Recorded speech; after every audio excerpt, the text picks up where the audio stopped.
Oh, oh man. I think many people are going to be pretty shocked today. I had a great chance today to get an opportunity to watch those coordinators. But before we get started, my good friends, as you always know, we always have to start this puppy off with big sales. I was just talking to Xander. He goes, Sills, you check out the coordinators today. First time they were in front of the media. Heard our very own John McMullen. He goes like, and I told him, I go, you know, my takeaway was, I thought those two dudes exuded confidence. I thought they exuded confidence. I felt better now on May 9th than I did on May 8th. After listening to those guys having a conversation and talking about philosophies, where they are, what they're trying to install, I felt pretty good about it. I did. Oh, by the way, let's please try to get to 250 again. We were awesome yesterday when it came to the likes. You guys have got a streak going now. It's 3 days in a row. Please hit the like button. I really, man, I'll tell you what, I came away with more confidence. Let me first get to Vic Fangio here. Listening to him, I heard him use the word compete a lot. Okay, I heard the word compete. Wow. No one ever competes in Howie's world. There are always work assignments that are handed out.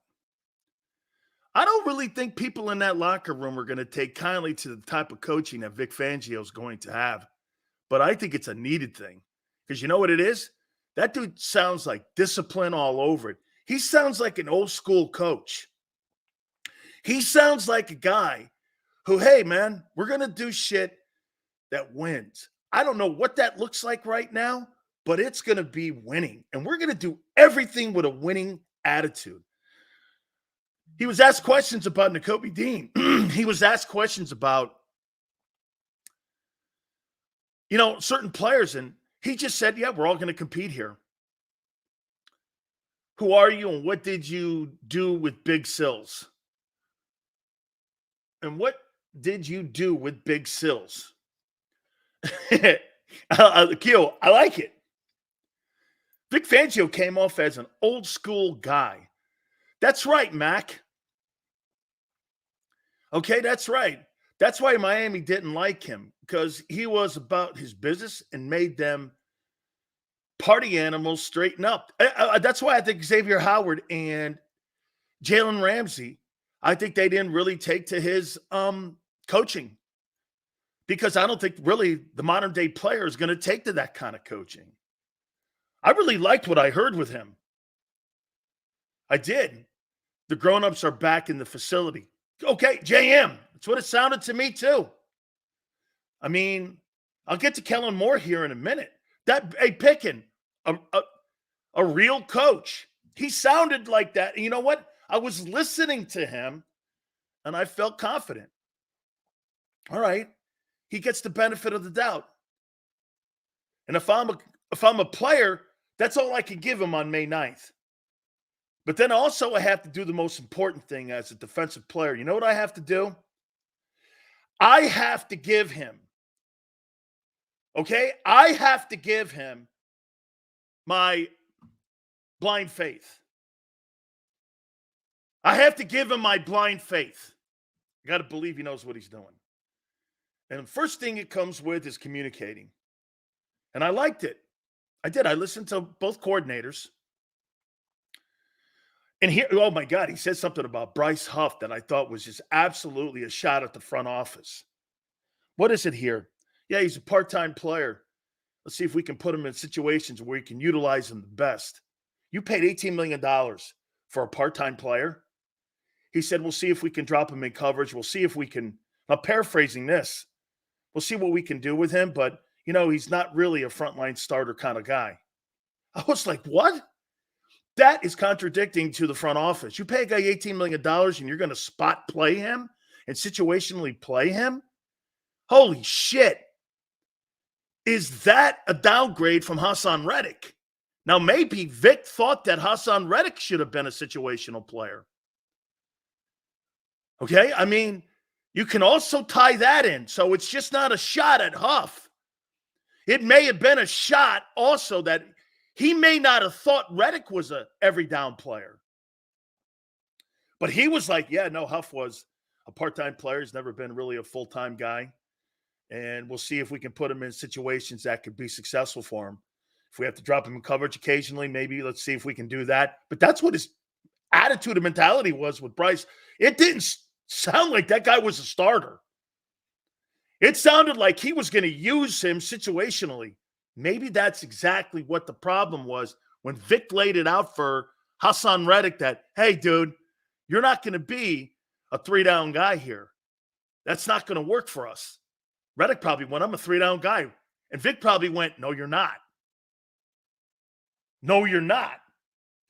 That easily could have been one of the reasons that you don't see Hassan Reddick on that team, because when I heard him talking about Bryce Huff, go back and listen.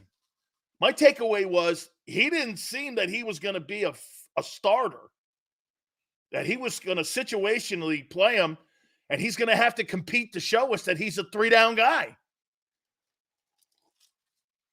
I was like, wow, finally a coach.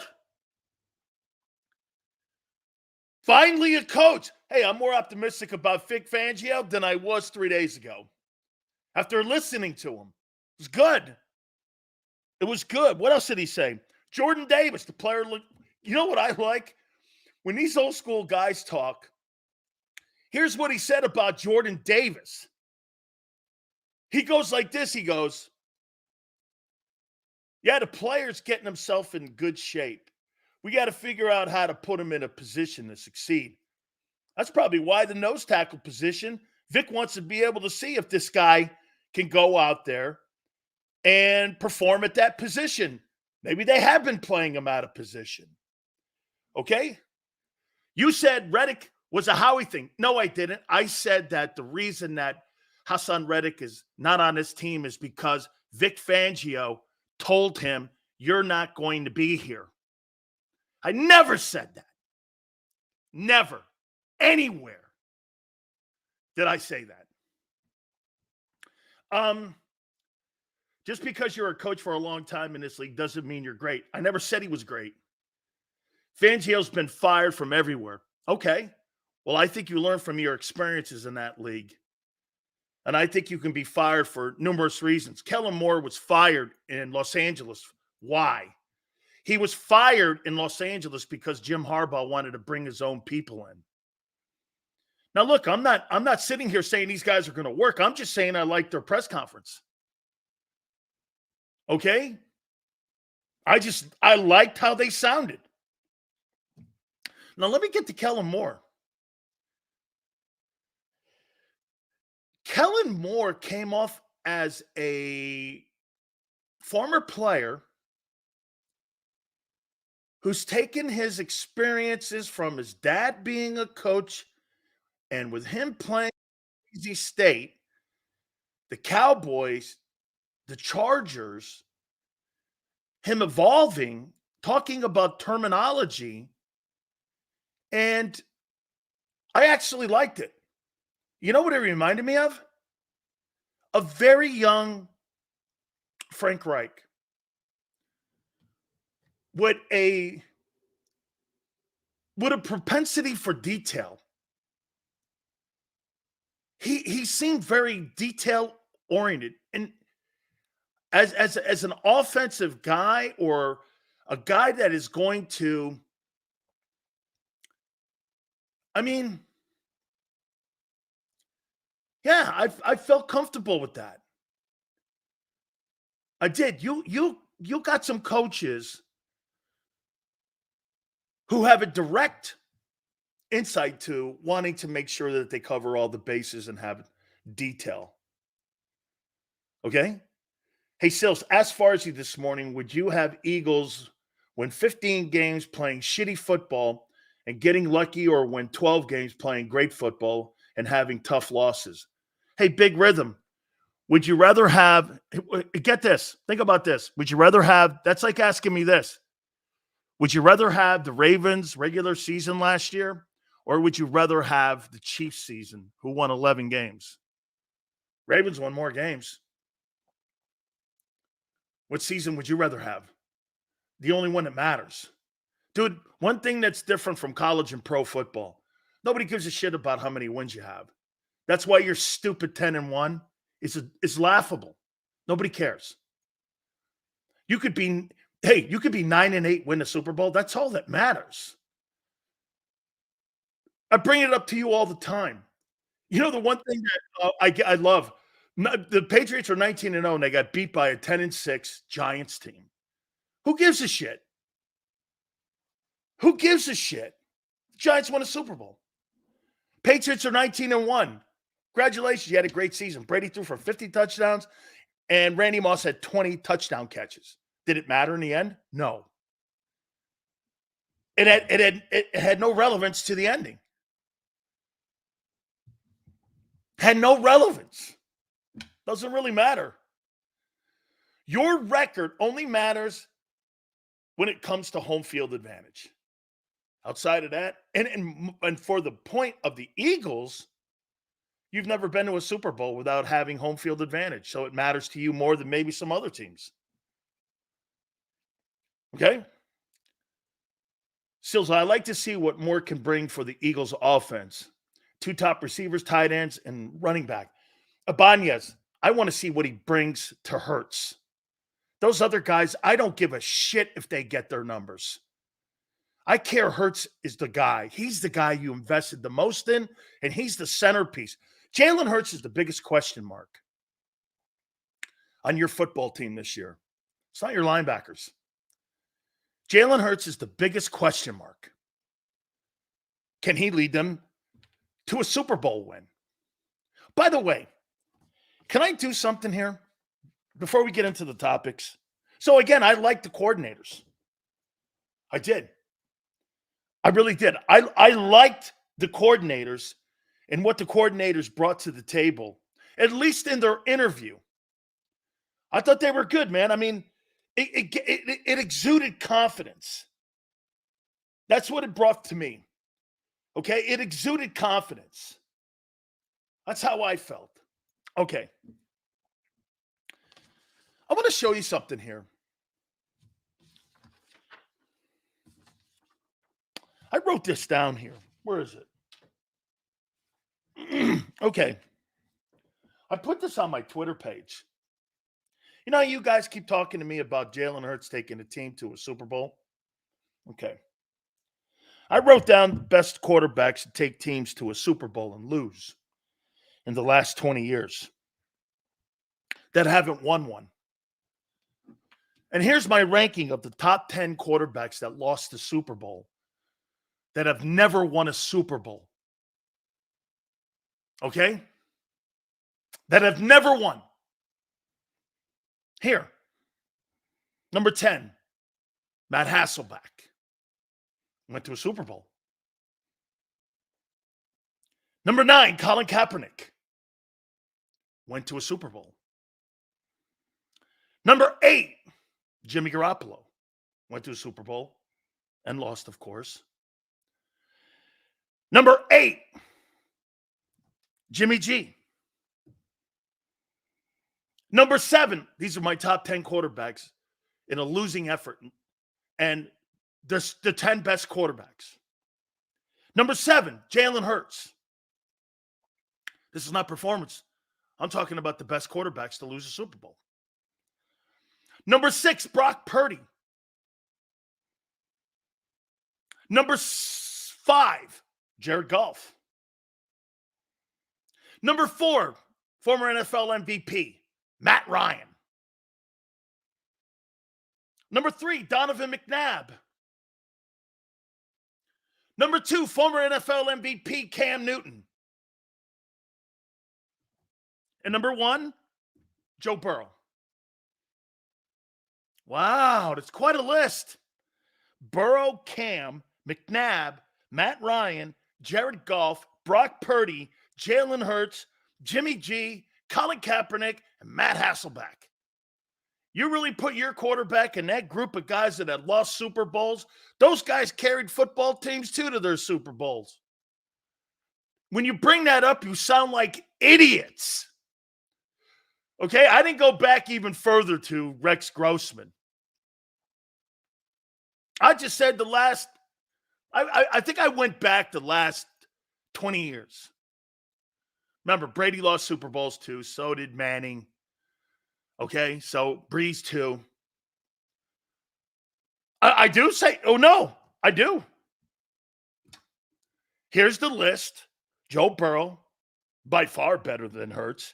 Cam, by far better than Hurts. McNabb, I mean, you could debate. That's your call. Who's better, McNabb or Hurts? Matt Ryan, former NFL MVP. Jared Goff, taking 2 teams to 2 NFC championships. Different teams. Brock Purdy, in his first 2 years, done by far more. I mean, your low-hanging fruit that you go to with Jalen, well, he got a team to the Super Bowl. So did these guys. And lost.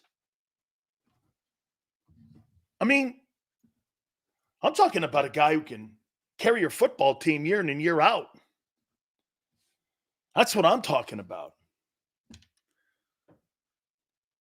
There is no question. Is Josh Allen on that list? No, Josh Allen is on this list. Here are your MVP candidates and the front runners right now on this day, May 9th, right now, for the Most Valuable Player Award. Number 10, Jalen Hurts. Number 9, Dak Prescott. Number 8, Justin Herbert. Number 7, Senor, Brock Purdy. Number 6, this ain't me either. This is Vegas and Atlantic City. Jordan Love, Packers. Number 5, Lamar Jackson, Baltimore Ravens. Number 4, C.J. Stroud, Texans. Number 3, Joe Burrow, Bengals. Number 2, Josh Allen. Number 1, Patty Mahomes. This ain't my call. These are people that put up the numbers. Okay? Hurts is 10, Allen's 2 to win the Most Valuable Player Award. So just in case you're keeping score. And by the way, this ain't my list. This ain't the Big Sills favorites for MVP. This is Atlantic City and Vegas. That's who they think is going to be the most valuable player. Either Mahomes, Allen, Burrow. Those are your top 3. Hurts is 10th. So you asked, I gave. Not me. Okay, look at this. Matt goes like this. Josh Allen at 2 has no weapons. I know. What's that say about your guy who has all the weapons? Hurts, once again, the biggest question mark on the Eagles. Not your linebackers. Okay? Sinbad, Allen won't make the playoffs. Okay? We shall see. Very stacked AFC with all those great signal callers and head coaches and all those play callers. Could be. My money's still on that guy getting to at least the second round of the playoffs. How about that? Interesting. Now, what I like to do here is take people's words and ask you guys questions. Okay? Please hit the like button, by the way. Thank you. Putting him 10th is completely fair, Sills. He's a running back playing quarterback. Carmine says, I think he's the best Wildcat quarterback I've ever seen throw the ball.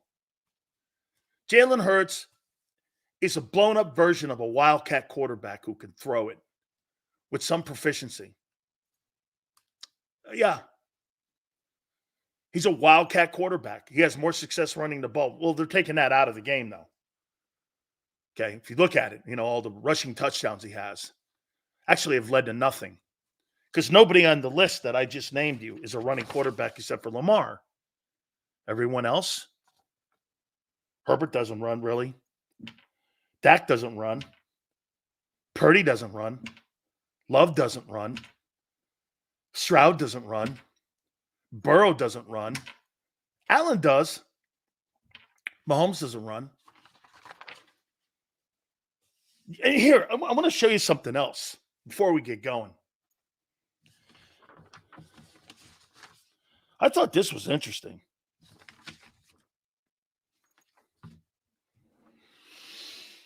This goes to my point when you start paying quarterbacks and wide receivers. Carson Wentz, 17-19 was pretty good. 4,000 passing yards without a receiver over 500 yards, which is amazing. Hurts can't throw for 4,000 yards, Forrest, and he's had 2 years in a row with wide receivers over 1,000. Can you figure that one out? I can't still. I still can't. I still can't figure that out. Let me show you something here, and tell me what your takeaway is. Tell me what your takeaway is on this. Here are the top 10 highest paid quarterbacks in the league. Is Josh Allen a Wildcat quarterback? Wildcat quarterbacks don't throw for 4,500 yards. Sorry, no, Prince, he's not. If Allen was on the Eagles, how far would we go? You'd be undefeated. You see the difference between Jalen Hurts and Josh Allen? Josh Allen actually threw yards. That's the difference. Hurts can't throw for 3,900 yards. Well, let me get back onto this here. I don't want to get back onto the same conversation as we get and go down that stupid-ass rabbit hole of yours. I'm not debating that. Let me show you something here. And let me know what you're taking. Josh Allen led the league in interceptions and has the same winning percentage as Jalen Hurts. And has won conference titles 4 years in a row. Or excuse me, division titles 4 years in a row. Jalen Hurts is third in interceptions, and he can't win his division in the NFC with the Cowboys and the Commanders and the Giants in it. Seriously? LJ only goes to the INTs. It doesn't matter. He still wins. Okay. Tell me what your takeaway is on this. Here are the 10 highest paid quarterbacks in the National Football League. Number 1 is Joe Burrow, $55 million. Appearance. Okay. Number 2, Justin Herbert, $52.5 million. Number 3, Lamar, $52 million. Number 4, Jalen Hurts, $51. Appearance. Number 5, Russell Wilson, $48.5. He didn't get there with that contract. He was on a rookie deal when he got to the Super Bowls and won it. Number 6, Kyler Murray, $46.1. Deshaun Watson, $46 million. Number 8, Patrick Mahomes, $45 million. Number 9, Kirk Cousins, $45 million. Number 10, Josh Allen, $43 million. What's your takeaway with that?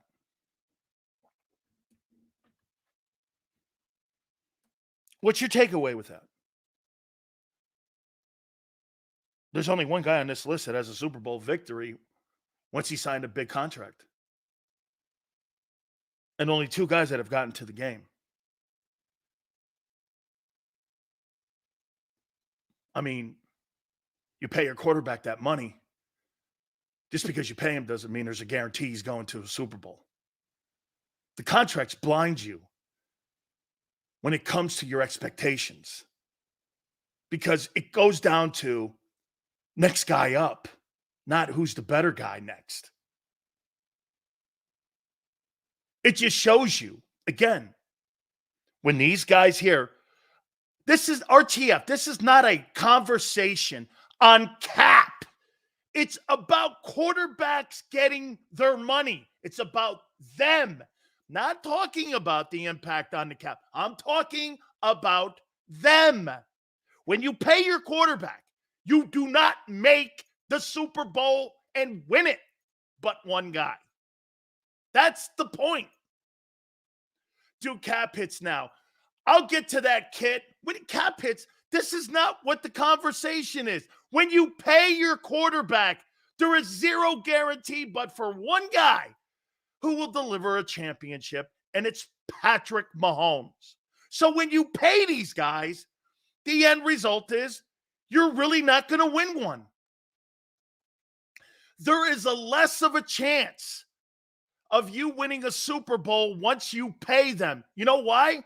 I've got 9 examples. Once you pay these players, you do not win.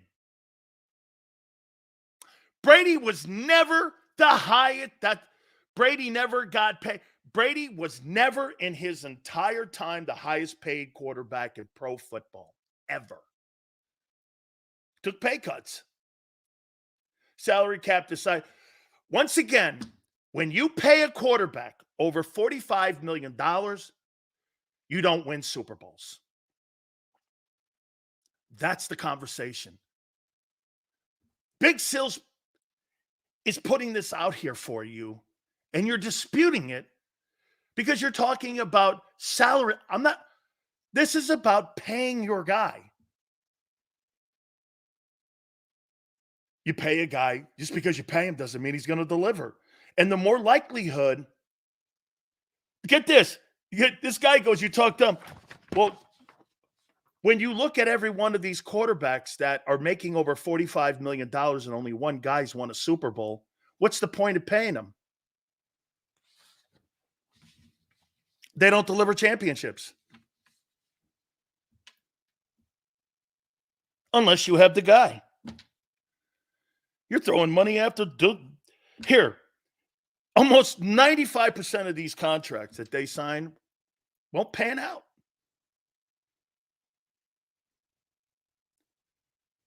What am I suggesting? I'm not suggesting anything.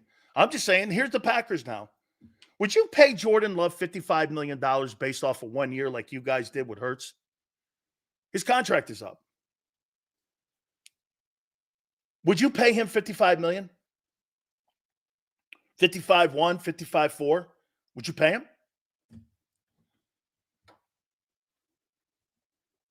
Would you pay Jordan Love $55 million because he's the next guy up? And would you pay Dak 60?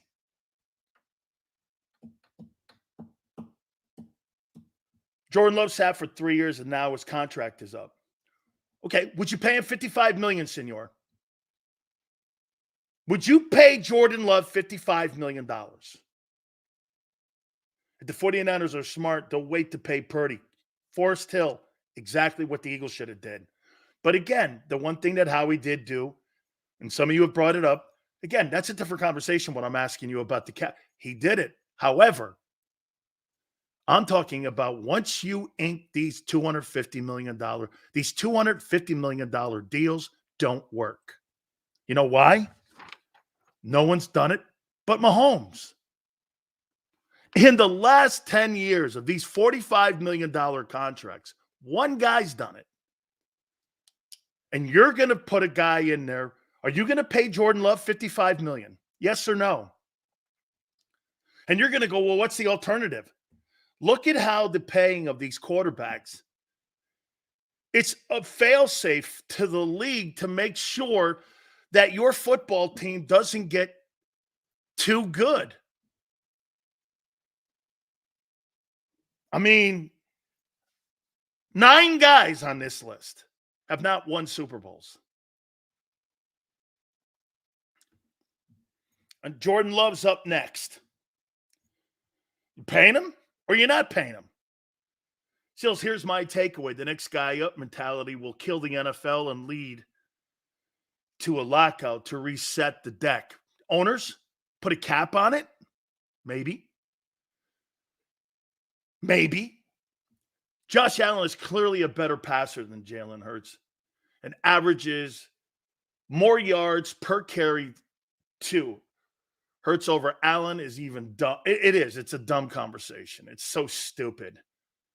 Josh Allen got paid. You said he was the second best. He is the second best quarterback in the NFL.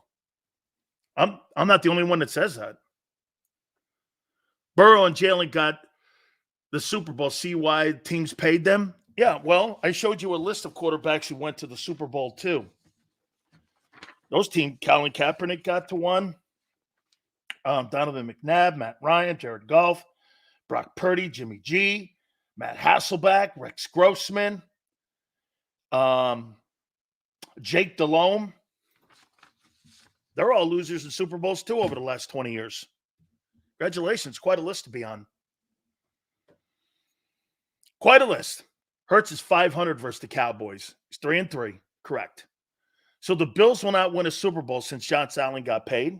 Well, isn't it funny that Mahomes is the 8th highest paid quarterback?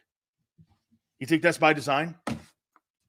They could pay Kelsey and Chris Jones? Because that's really all they have. You need more than a quarterback. Every piece to the puzzle has to fit. That's why the Chiefs are the Chiefs. Correct, Forrest Hill. Because of coaching, ownership, and assistant coaches. They have all the boxes checked. Philly doesn't. I like the coordinators' conversations today. I did. Last I checked, football is a team game. Brady had very good defensive teams. He had the greatest defensive, but he also had the greatest defensive coach in the history of pro football as his head coach. Okay? So all the quarterbacks that got paid will not win a Super Bowl. No, I said all the quarterbacks that got paid, except for one, haven't won one. That's what I said. I don't know what they're going to do. I'm not a fortune teller. Okay? Yeah, Josh Allen's on that list too. Absolutely. He's 10th. $43 million. Only one quarterback's won a Super Bowl, Mahomes. Of the top 10 highest paid guys, Mahomes is the only guy. That's all I said. Not one guy on here. Some of these guys haven't even gotten close. And you think that by happenstance, Jalen's going to get back to another one. Okay. Hurts, when used right, can win a Super Bowl. Not going back over that one, but true. You just said he can't do it if you're top. What's Lawrence's? His contract is up too. And the best tight end in history? He's not the best tight end in history. That guy's Rob Gronkowski. He's the greatest. You know why? He does something that Jason Kelce can't. It's called blocking. And he's the greatest blocking tight end with the greatest pair of hands of all time. And his numbers in the postseason speak to it. Seals, based on that list, GMs should build their team and then find the quarterback to get them over the top instead of finding the guy and build around them. Bob, absolutely. Because you know why? Finding Brady, LJ says it all the time, finding Brady and Mahomes is like finding a needle in the haystack. Your chances of winning a Super Bowl with a high-paid quarterback just because he's next and paying him is ridiculous. You've never had Mahomes in your building. 30 other teams haven't. Well, yeah, 30, because Brady in New England is Mahomes. Finding that guy, you need to do what the 49ers did. They had a guy making $800,000. $800,000. And he was overtime away from winning it. And shredding all that on paying these guys. Seals, where do you place Bavaro in the all-time tight end list? Different era, dude. I think if they would have threw him the ball more, he would have been more in the line of, I would take him over Jason Witten any day. Jason Witten was a hybrid halfback. Bavaro was spectacular in games when they needed him the most. But the Giants weren't built that way to throw the ball. Vic Fangio asked about the Eagles having the least amount of practices in the NFL last year. Vic, well, we got to make do with what you got, but I'm pushing for more. I heard him say that. Imagine that. Vic Fangio's got to ask for more practice time so that he can install his defense, and the Eagles push back on it. Why in the world would you push back on Vic Fangio trying to install a 34? Seals, would you pay missing Parsons? Man, tough question, Tank. Tough question. I don't think he's as good as he thinks he is. And you know what? Put him in another system. How about this? Tank, if you put Parsons in Tennessee, he's a common player. But because he plays on the Cowboys, I say you play on the Cowboys, you get an extra $8 million to your salary if you're good, because you're always overpaid. I can't think of a player that they've had in the recent 10 years where they didn't overpay for a player. And you look at the value. Dak Prescott's not a $50 million guy. Come on. He's about a $35 million guy. Ezekiel Elliott, you really thought he was an $18 million running back? Absolutely not. You think he was Derrick Henry? Give me a break. Do you really think CeeDee Lamb's with Justin Jefferson? He's $10 million overvalued. I'm not paying CeeDee Lamb that kind of money. I'll go get T. Higgins and get the same results for less money. Dude, CeeDee Lamb is T. Higgins to me. Zach Martin I'm paying for. And Matt, imagine this. That's the guy they didn't want to pay. They didn't want to pay. Fangio ain't calling no shots. He's got to ask for Daddy Roseman's permission. I don't know, man. That's not how that came away. Flexing, I don't know, man. That's not how I came away from that presser. I don't think Vic's sitting up there, and I don't think he's sitting up there going like this. Hey, man, I'm just going to sit up here and lie like Sirianni does. He didn't come off that way to me. Sirianni comes off as a liar. Fangio came off as a coach. So, no, I didn't feel that way. Now, he could prove me wrong. Vic Fangio said his defensive ends would on occasion drop back in coverage. I heard that. I'm an Eagle fan, but I have to admit that CD is a top 5, maybe top 3 wide receiver. Really, you would take him over Justin Jefferson, Devontae Adams, and A.J. Brown? Not me. You would take CeeDee Lamb over A.J. Brown, Justin Jefferson, and Devontae Adams? Really? Not me. No way. No way. I don't think he's better than Jamar Chase. Hey, Adams, I would. Really? Take a look at who threw Devontae Adams the football last year and look at his numbers. Imagine if he had Rodgers again. If he had 1,800, 1,700 yards again. I can't even think of what was his name? O'Connell? Who threw the ball to him? And then you would take him over AJ? Come on, man. You would take him over Tyreek Hill. You would take CeeDee Lamb over Tyreek Hill. Really? You have a great point, but there's a lot of money in the NFL. Perez, that's a great take. Caps are going up. The position is of value. You're looking at faces of the franchise. That's their stars. You're right, Perez. You're not wrong with that observation. You're not. Senor, Jordan Love is making $20 million in 2024. How much is Jordan Love getting? Are you paying him 55? Sills, if building and then finding the quarterback is the right way to go, Howie might not be as inept as we think. The D is still a problem. But if Hurts doesn't deliver, he can find the guy. Bob, I never thought of it that way, and I think you're onto something. I was talking to Xander about this. Xander, think about this here, man. Maybe that's one of the reasons why Howie continually puts talented people in the offensive huddle, because he knows he's not the guy. That's the only reason you do that. Because if you thought you had the guy's going to carry the team. The team is carrying Hurts. You know why we know that? Everyone had a career year but him. Jalen Hurts was carried last year to 11 wins. He didn't deliver them. Maybe the Buffalo game. That was a great game by him. Well, it was a great quarter by him. Josh Allen had over 500 yards in total offense in that game, all by himself.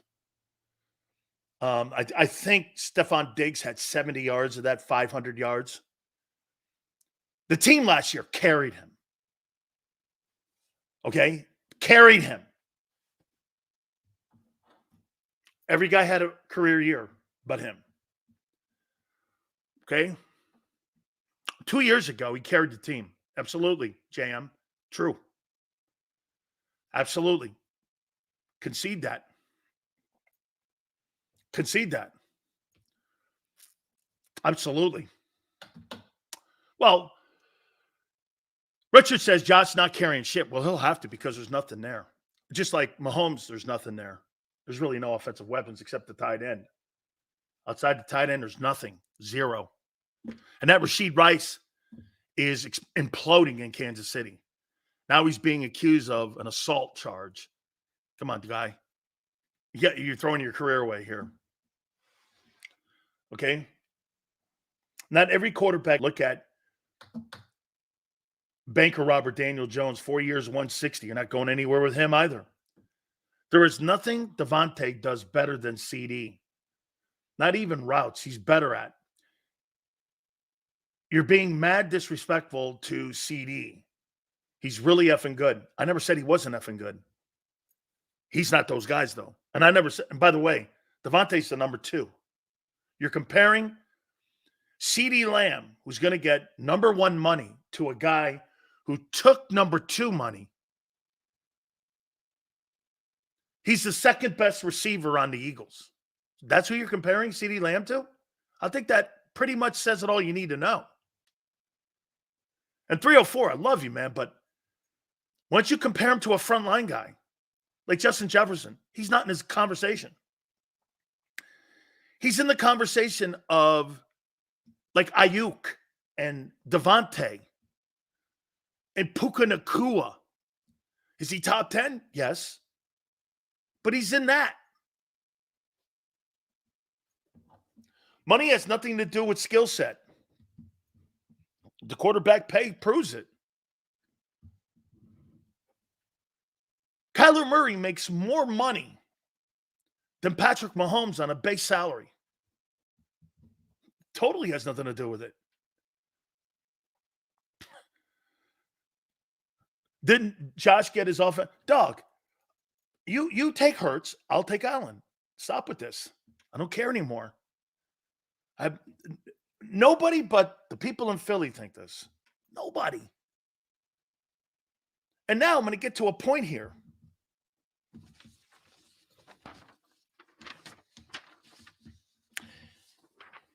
So let me ask you this. How many people take what Kenny Gainwell said about the front office disconnect?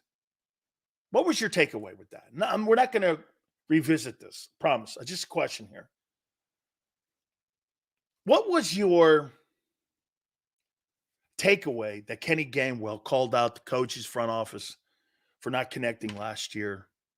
And he did this, I guess, on a show a couple days ago.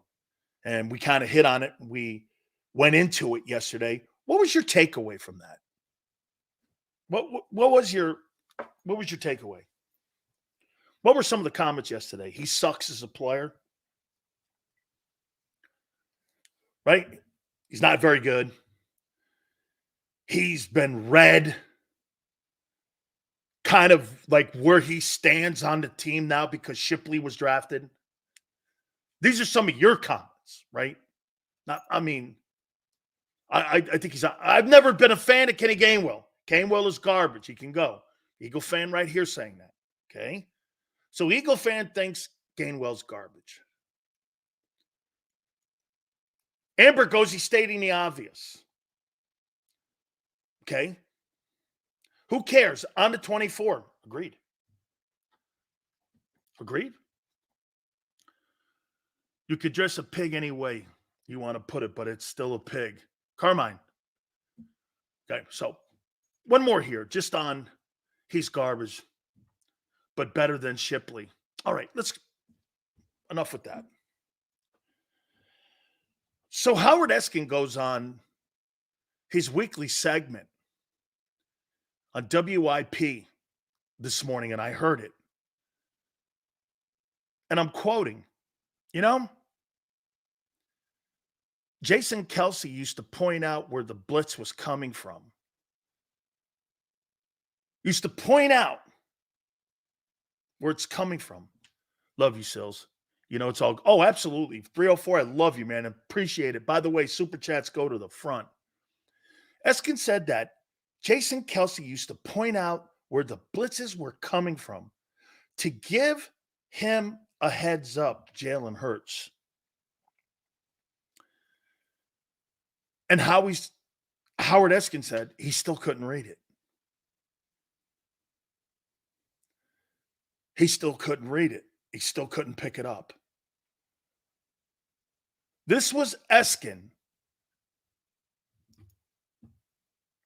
talking about a conversation he had with Jason Kelce. You believe Jason Kelce is not a bum, right? And he set the protections. Hurts. The blitz is coming from here. Jalen still couldn't see it. Is this a problem? So Jalen can't read where blitzes are coming from. He can't see them. He can't read defenses. And you paid that guy $50 million for a quarterback who can't play and read defenses and read blitz and where the blitzing's coming from on pre-snap reads. This isn't me. This is Jason Kelce talking. Jason Kelce's not a fucking bum.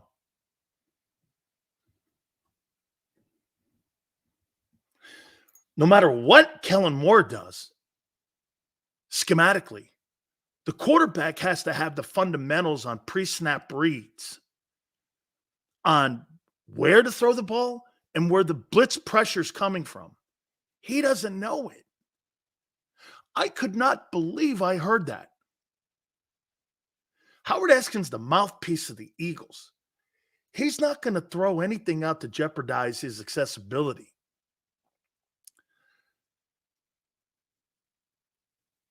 Go look at N91. Go back and listen. I listened to it twice.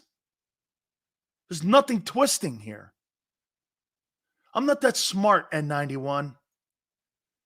I don't take something and twist it into something. I'm not that smart. You're giving me more credit than credit's due. That's not what I am or what I say. Jason Kelce told Howard Eskin that in his assignments that he had when it came to setting the pass protection, he told Hurts where to expect the pressure. Hurts couldn't handle the pressure because he couldn't see it. Is this troubling?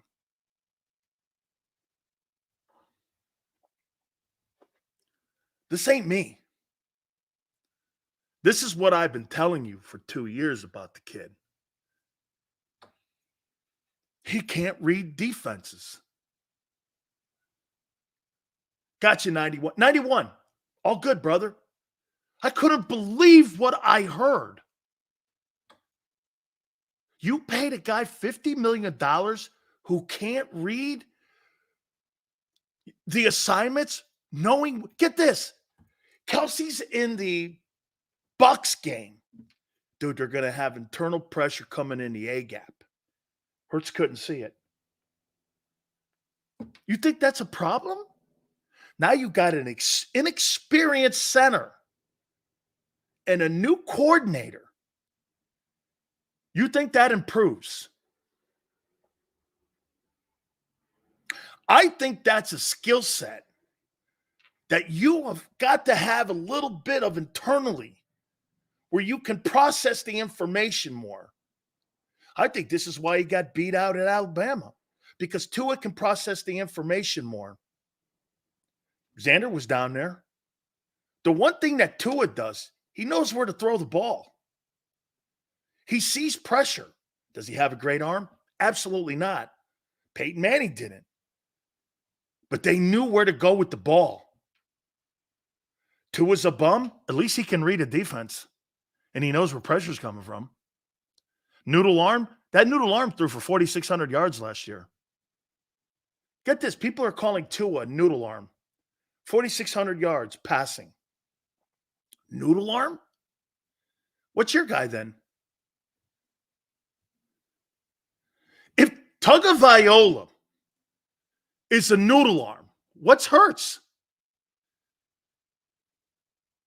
Tyreek Hill? A.J. Brown?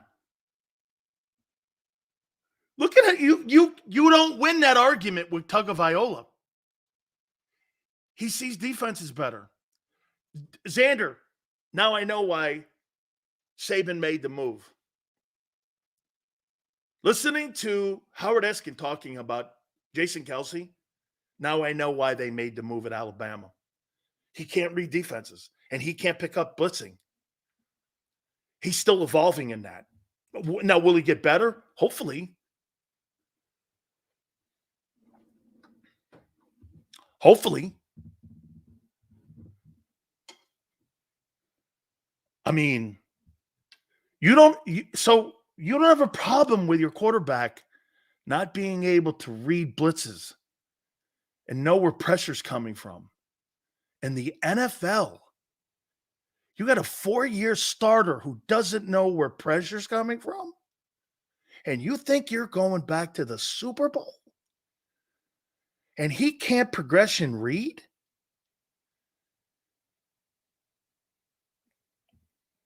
Dude, your biggest liability on your team, or no, not liability, your biggest question mark's your QB. Once again, coaching was inept. Dude, this has nothing to do with coaching. Jason Kelce set the protection, turned to him in the huddle and told him where it was coming from. He still couldn't see it. That's got nothing to do with coaching. That's the kid recognizing and processing. When he goes back and he's in a 7-step drop and he's processing the information. This is the shit that hampered Wentz. This isn't coaching. This is Jason Kelce. Hey, Spike, go listen to the interview. Go listen to the interview. Jason Kelce said, I told him where pressure was coming from. I set the protection. He couldn't see it still.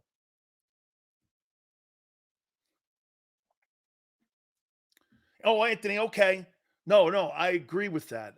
Like I said, this is extremely worrying. He's still struggling with this. 4 years in. Forget reading defenses. He couldn't read his own damn routes. Hey, it got so bad, only 2 people were targeted. 22 was the same thing, target 2 people. Death row. This is what makes the RPO offense that he ran so perfect for Hurts. Watch this. You snap the ball, right? He turns and he decides either to hand it off, keep it himself and run, or throw it. It's self-contained. You don't have to read anything. It's decision-making. No one ever questions Jalen Hurts' decision-making in those split seconds. I think that's a hard offense to run, that RPO, but it's dangerous to health. They're more concerned about his health than him moving the sticks. Honestly, what they've done is they've hampered him. They're not coaching him right.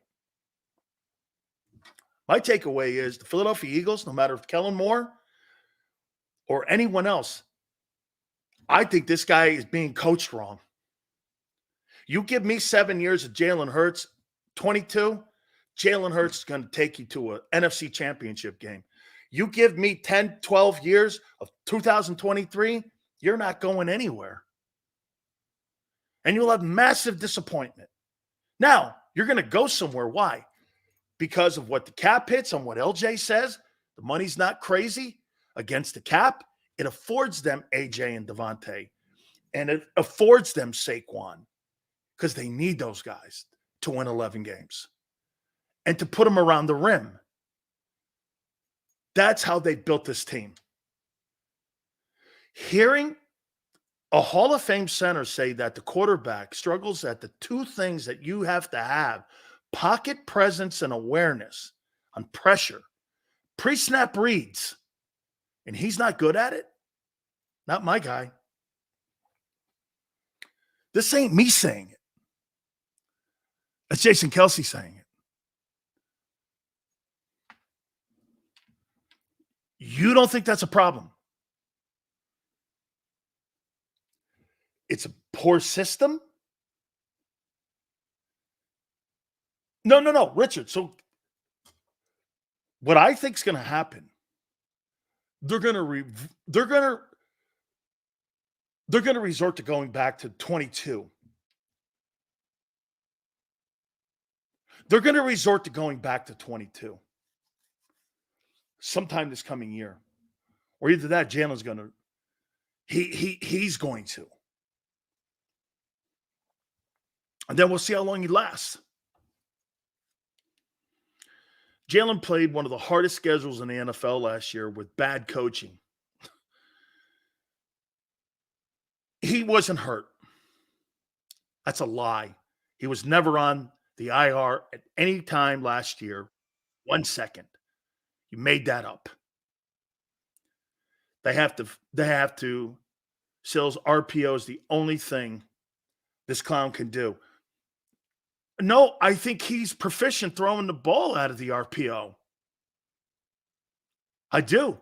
Tanner McKee, Nick Bose is the one that said all this as well. Now it's just coming out.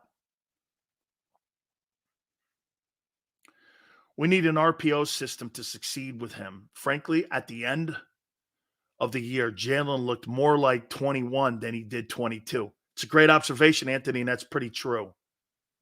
So the knee brace was all for show. Absolutely. It's an excuse. Knee brace. Hey, kid, you're either hurt or you're not. You don't have to fake injuries in National Football League and put knee braces on or put whatever on.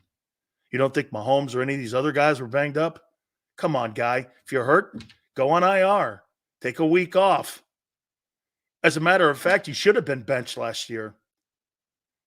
Between 1 and 7, 1 and 6, you should have been benched somewhere in there. You should have clearly been benched in the playoff game. You were terrible.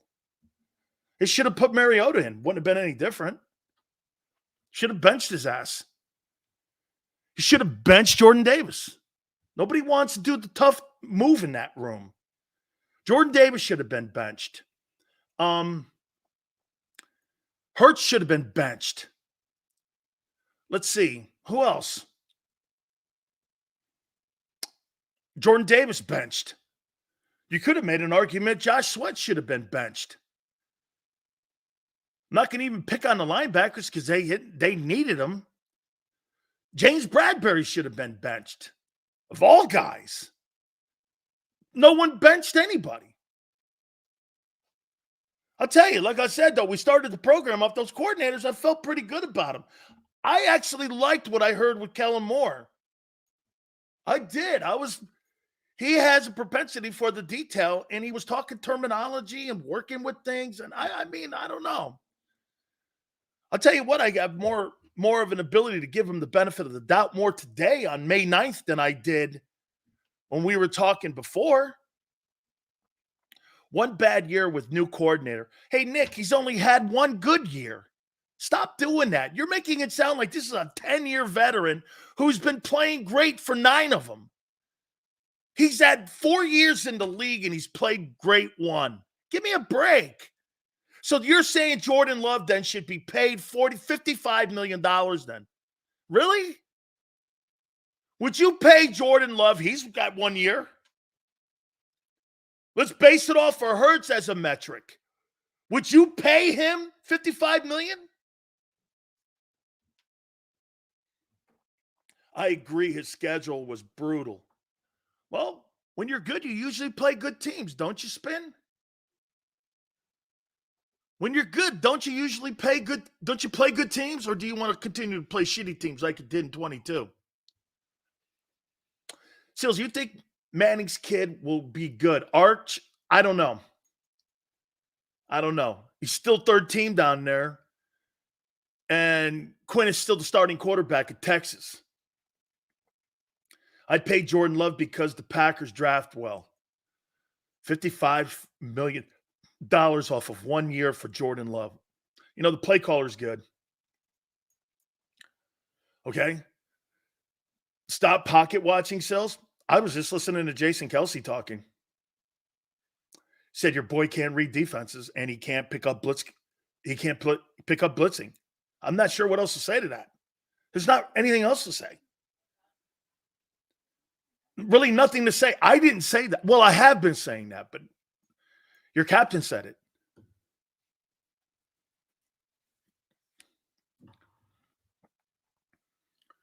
We should want to play and beat good teams. And I think this. I think the teams that play the good teams are more prepped and ready to roll when it comes to the postseason. I think you're more battle tested. Hurts wants to learn, needs better coaching. Well, shit, dude, it's 4 years in. You know what I liked also? What Nick's. Hey, did you hear what Vic said also? And I think this probably goes into Hurts a little bit. Someone asked a question, and this one here, I'm paraphrasing here. He goes, how many defensive coordinators have you guys had since the Nick Sirianni era? How many coordinators? What is that? 21? Let's see. Gannon, Desai, Patricia, and now Vic. So 4 in the last 3 years you've had coordinators, defensive coordinators, right? Okay. He was asked the question, do you think all that turnover makes it hard to connect with the players? And you know what Vic's answer was? It's clearly a challenge. 1 year you're told this, 1 year you're told that. The next year you're told 2 different things in 1 year. How can you play well? You got so many voices and so many cooks in the kitchen trying to make a hamburger. No one made it right. One guy did. Because it was his install. And Vic said it's a challenge. So you guys are sitting here telling me on May 9th and September, Vic's going to have this defense primed and ready to be a top 10 defensive football team. That's not how he sounded. He thinks he needs more practice time. He thinks it's going to be a challenge when it comes to terminology and installing things. You think they're going to be a top 10 defense on September. That's not how he sounded. I don't know, Xander. Maybe you had a different takeaway. That was my takeaway. He thought this was going to be a process. You know what else he said? He goes, I got to figure out and still understand my players. So you don't know the players. You've got to figure out the personnel still. You got to install, and you need more practice time. And you're limited because of the collective bargaining agreement. Kellen Moore is the head coach. Nick is the housekeeper filling up water bottles. Nick is the concierge for the yachtsman. I like that, Death Row. I mean, that wasn't my takeaway. But again, what I liked was I felt confident. If I was a player in that locker room and I heard Vic and him talking, I'd be like, all right. All right. Yeah, all right. Let's go. See what we got here. Vic is a linebacker coach at heart, and he has the worst linebacking core in the league. Well, I'd rather, you know what? If I had the worst linebacking core, JM, I'd want to have at least a linebacker coach being my coordinator, not a secondary guy. You know what I'm saying? At least he knows what to look for. That guy's not playing. Hey, man, I'll tell you what. I didn't hear any ringing endorsement from Vic Fangio about Nakobe Dean. I heard the words compete. I didn't hear anything about anything. Okay? I didn't hear any of that. That is not what I heard. I heard a guy who was like, hey, we're going to compete out here for gigs. Arguably, who's more important, the king or the, I got it, that risks life and limb to deliver the message, or the courier? I get it. I get it. You're not Forte. Dean ain't starting. I don't believe Dean will either, but I'm not sure what kind of options you have. Every good team we played was playing us off their bye week too. Stop making excuses, Spin. Good teams win at the end of the year. If Dak went 1-6, they talk about it on ESPN still. 304. Dak Prescott has the toughest job in American sports. You understand that. It's the modern day version of playing center field for the Yankees when you're following DiMaggio and Mantle and you're Bobby Mercer, or you're following Derek Jeter. Playing center field back in the day used to be the premier position in American sports because you had DiMaggio and Mantle. And when you play on the Yankees and you're the centerpiece like Jeter, Derek Jeter, how about this? Derek Jeter in Kansas City or Milwaukee, he's robbing you out. 304, he's robbing you out. But because he's the starting quarterback with the Cowboys, and they're the most visible television show in America, remember that. Dak Prescott is the biggest TV star in America. You know why? Cowboys are the most seen television show in America, year in and year out. Nobody watches anything more. Mainstream television, reality television, American Idol. The Cowboys dominate the television world. So he has the toughest job. So no matter what he does, even if he succeeds, it doesn't matter. They'll find something to hammer him with. By the way, that has nothing to do with him being a good quarterback or not. It's the position. It's nothing to do with Dak. You guys are sitting there going, Dak sucks. Who cares if Dak sucks? He's a starting quarterback for the Dallas Cowboys. Joe Dipshit could be the starting quarterback of the Cowboys, and he'd still be the number one TV star. You're missing the point. It's not about Dak. Dak's irrelevant. It's the position. It's the position.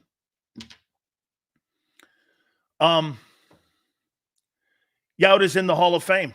And I know you'd never, if Robin Yount, watch this. If Tony Gwynn played in New York with the Yankees and won 9 batting titles, how do you think they would look at him? They'd be calling him Ty Cobb. And he'd be one of the most famous players in New York Yankee history, which meant he'd be one of the most famous icons in baseball history. When people talk about the greatest hitters of all time, and you lined up 20 people who were novice baseball fans, they probably don't mention Tony Gwynn's name. Tony Gwynn averaged 350, 340 something? Highest batting average since World War II. For World War II players. I think he had the highest batting average. You wouldn't put Gwynn in there unless you were a baseball fan and you knew who Tony Gwynn and what his accomplishments were. But because he played in San Diego, nobody gave a shit. Okay? I mean, I knew Tony Gwynn. Dallas is all about the money. Okay, yes. when the only time that Dallas wasn't about the money in the TV show was when Jimmy was there, and that's why they won. Oh, man, Tony Gwynn was a tremendous ball player and a tremendous man. Surprisingly fast for a fat guy. Hey, JM, do you want to hear something crazy about Gwynn? Do you know who the all-time assist guy is in San Diego Aztec basketball history? It's Tony Gwynn. He was on the Aztec basketball team. Shows you how crazy he was. He's the all-time assist guy in Aztec basketball history.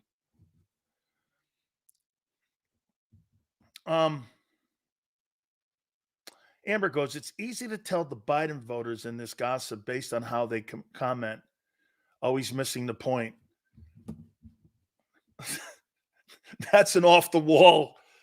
Hey, Amber, that's a little off the wall, but all right.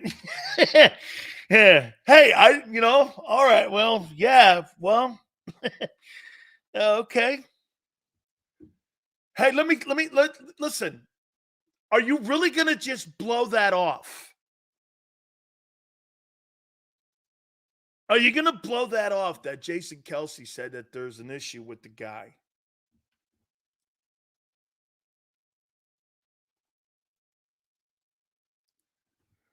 Holy cow, we're at 90 likes. Not cool. We need to get those likes up, man. 250 today, guys. Please, I'm 250. Is that where we are, Xander? I'm going to take a time out here because don't forget, hey, Mark Farzetta is going to join us at 4:30. What else do we got here? I do want to go over that. I want to hit on this here. Where are we right now? We're at 95. All right. We're kind of in the room there a little bit. By the end of the 2 hours, got to be hanging around. I'd like to hang around 200. Just to give us a little breathing room as we go towards the finish. Okay? So do me a favor. Please hit the like button. I want to get to 200 and let's go 255 today. Let's do 255. What do you say? So let's get to 255. Hit the like button here. I want to expand a little bit more on what we've kind of been talking about. I want to talk about the coordinators. Hey, guys. I was more positive listening to those guys today. I want to talk a little more about Kellen Moore. Can he really help Hurts? I'll leave it there. Hit the like button. Keep it here, National Football Show. If you missed any of today's show on the JAKIB Media channel, listen to the podcast on your way home. Available on YouTube, Apple, and Spotify.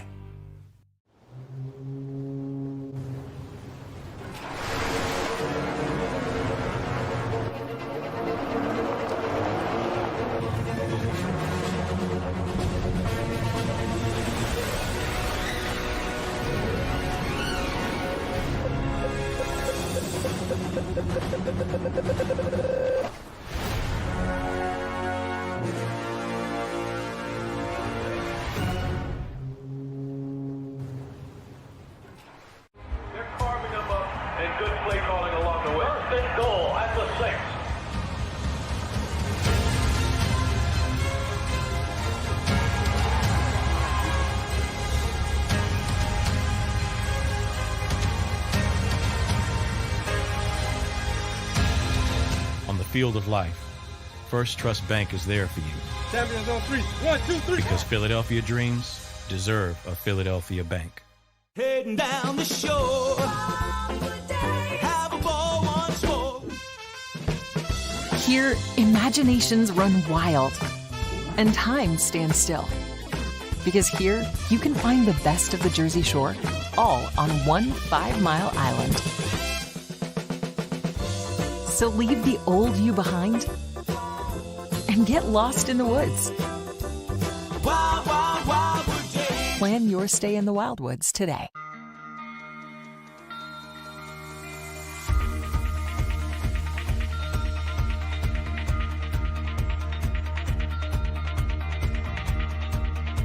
Hi, I'm Jim Muehlbronner, Managing Partner at Del Val Insurance Group.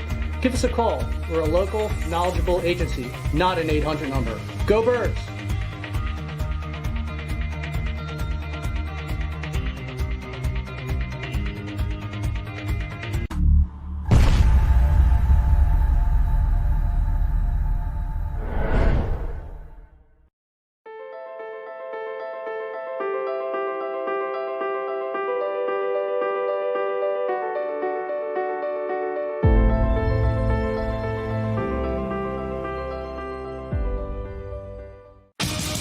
the greatest fans on earth. It's a bold statement, but would you expect anything less from Philadelphia?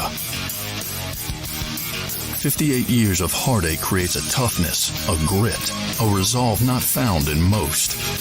Sure, our prayers were answered, but now that we've had a taste, we're looking for more. Pondley Hockey, official partner of the Philadelphia Eagles. EAGLES, Eagles.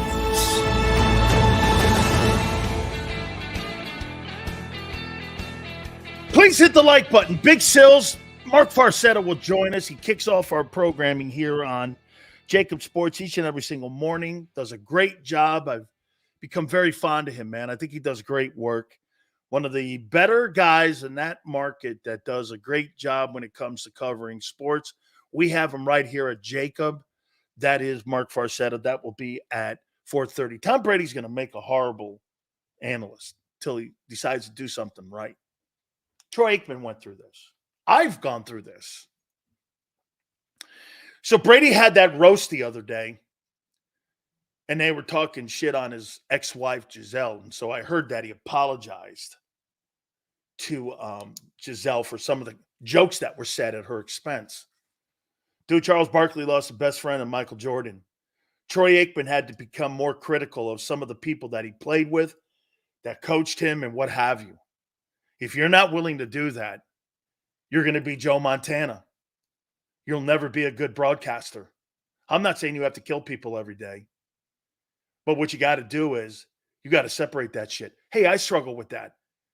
My daughter says it all the time. So those Miami guys that are dear friends of yours, you struggle in killing those guys like Sapp, or if Michael does something wrong or what have you. She's right. That's why I don't care about coaches and general managers and having relationships. I don't care. I just care they come on the show and they respect. By the way, I saw somebody post something that JAKIB doesn't pay for guests to come on. You think I pay Ice Cube to come on here? Do you think I pay Tom Telesco to come on here?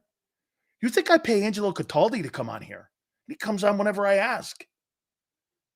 I don't have to pay anybody. And people that you would want to pay, I wouldn't want on. Because they're going to say shit because they get a paycheck. I want them to say what's ever on their mind. Not because they got a gig with me. That's the beauty of our show. Xander will tell you.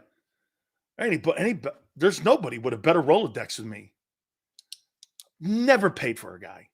And I'm not saying what Pat McAfee is doing with Aaron Rodgers is wrong. I think it's great. You could pay a guy $1 million to come on your show and he talk like that. There's the difference. Disney pulled him. McAfee was paying him $1 million. And most of the time, when you pay a guy that kind of money, he's going to say what you want. That guy wasn't anywhere on the reservation. Bob Iger pulled him personally. Personally paid him. And then took him off the air.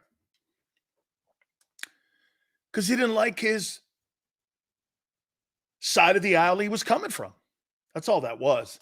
It wasn't about his content, which people made it into.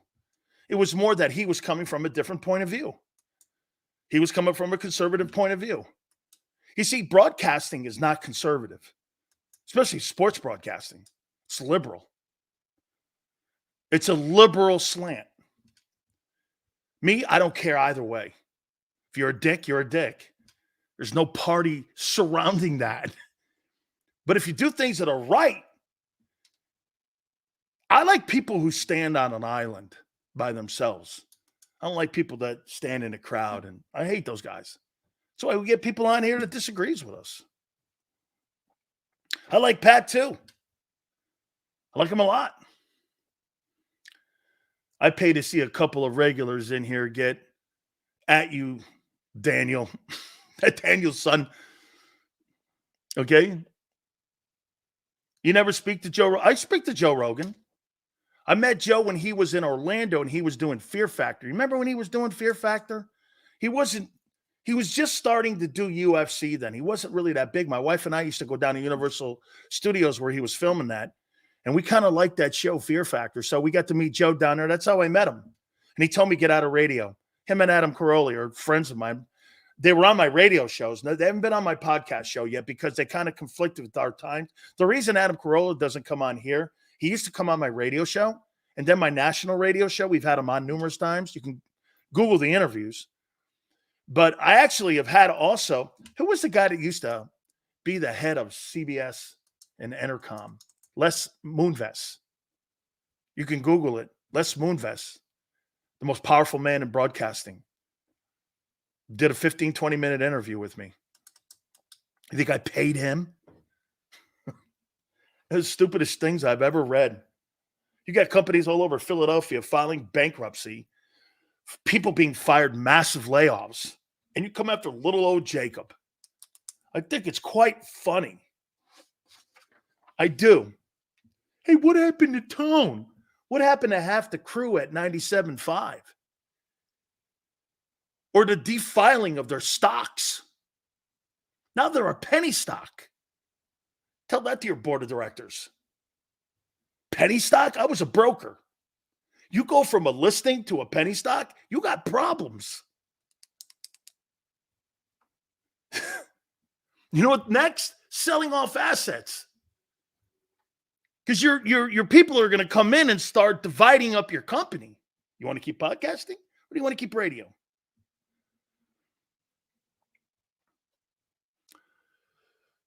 I like Adam Carolla. JAKIB does have a loyal, and it's building. Hey, that reminds me, please hit the like button. We really appreciate it. Thank you. I got a message here for Deshaun Jackson. I saw him talking about Chip Kelly again. And I saw him talking about Chip Kelly.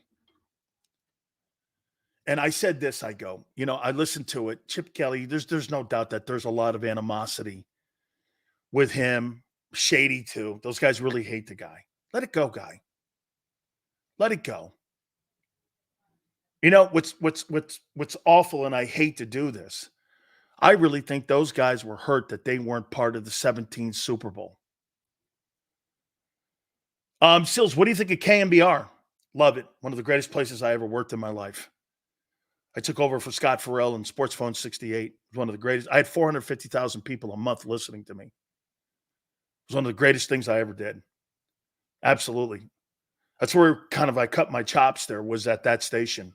Then I went to Morning Drive in San Francisco. I did Morning Drive for about 3 years in San Francisco. I actually worked at KGO Radio, which is a news talk station. And I first started there. Then I went to KMBR.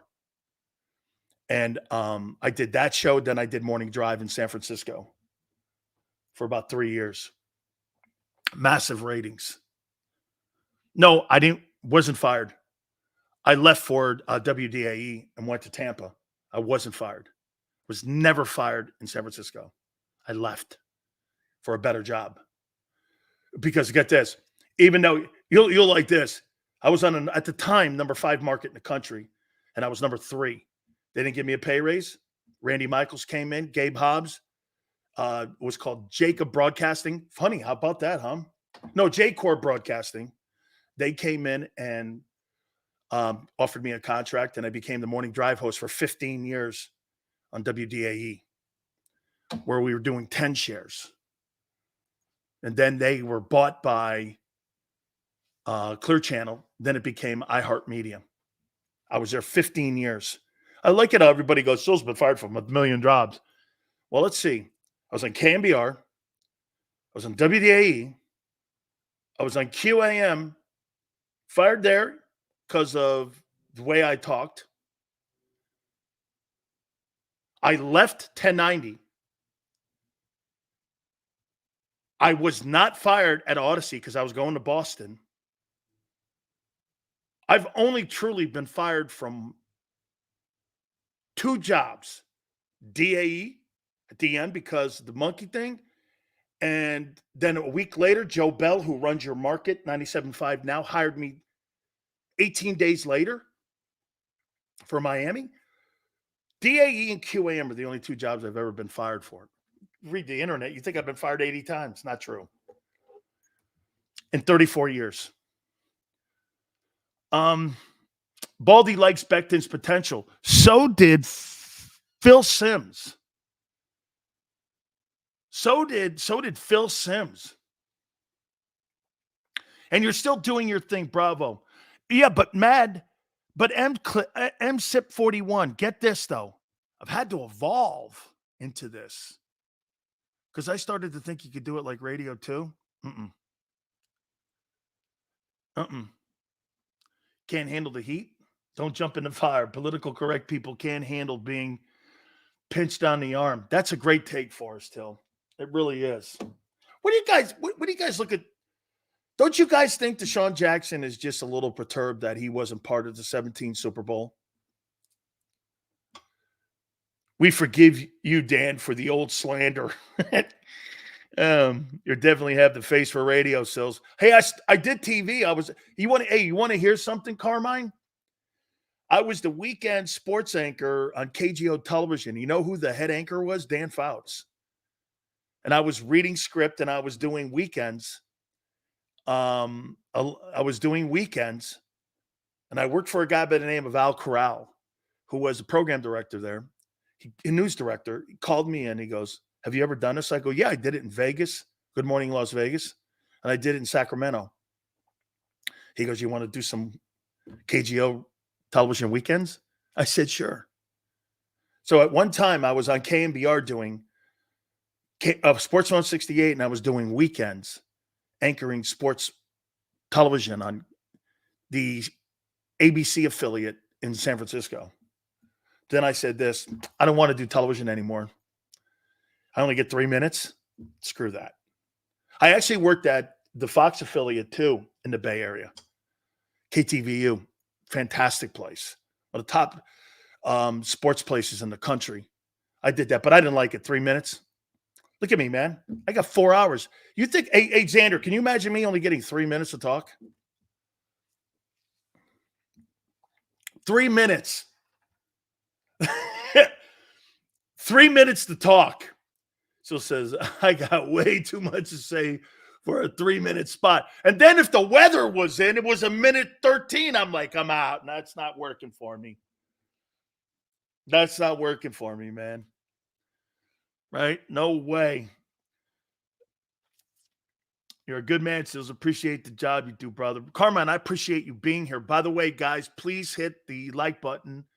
We're trying to get to 255 likes today. That'd be cool, man. Chip called Deshaun Jackson a gang member. Man, please tell me that's not true. Basically because who he associated himself with tried to ruin his career. Then Chip goes on to protect racist Riley Cooper. Damn. I don't know if he was going to protect racist Riley Cooper, but to call Deshaun Jackson a gang member, man, I get sensitive with that because you call Italians, mafia members. I mean, I don't really like that either. Elliot Shore Parks wrote the article. It went viral today on 2510 podcast. This guy's a scumbag. So this goes back to one of his boys, if I'm not mistaken. Help me out here, because I heard the story through Michael Irvin. I guess and again, this is just me off the top here. You guys, this is in your world more. In his past, he had a bunch of guys that were like gang members. One of them was killed and murdered. Now, was it his brother or was it his brother from that gang? I don't know that. And then I remember a story that came out in the Inquirer, and it got brought up. And then Chip piled on it. So let me get this right. You fire Torrentino, but you keep that guy who wrote an article about a Philadelphia Eagle guy, and you try to do something with a guy because he had something in his past happen to him, and you defined his past by his current status of where he is. Is that right? Only in Philly, and only with the NFL media could you do some shit like that. He's not a gang member, but he has ties to people in his LA neighborhood. He's not a Crip himself. I was in Chattanooga, Tennessee when I saw that LaShawn McCoy had been traded. I know. Kiko Alonso. Funny because it was Josh Huff who got caught with the gun and weed. Has Deshaun ever been arrested? Hey, dude, I'm on his side. Just know this. D-Jax grew up in Long Beach. That's down where Snoop is and all them guys. Chip used it as an excuse to dump him because he couldn't buy into his system. You know, I saw some shit like that. Somebody's put that on my Twitter page about Deshaun talking about how Chip ruined him.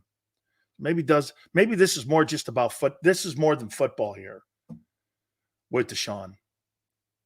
D-Jax is from Crenshaw, went to high school. Hey, you know what, guys? Hey, 007, you want to hear something? Watch this. So my wife and I, we like going up to Los Angeles to help people. I got to show you this, and I think you'll understand. And we went up to South Central, and we brought a rugby team up there. My wife did. And it was one of the coolest things I ever went through in my entire life. It was just absolutely a really great experience. And we went up there. Let me show you this here.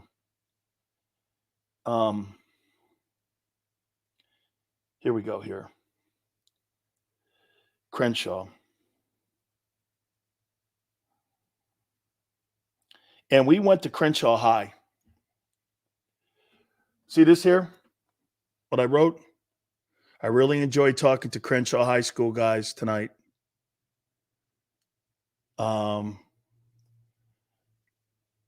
went up and the coaches asked me to come up and talk to the kids at Crenshaw.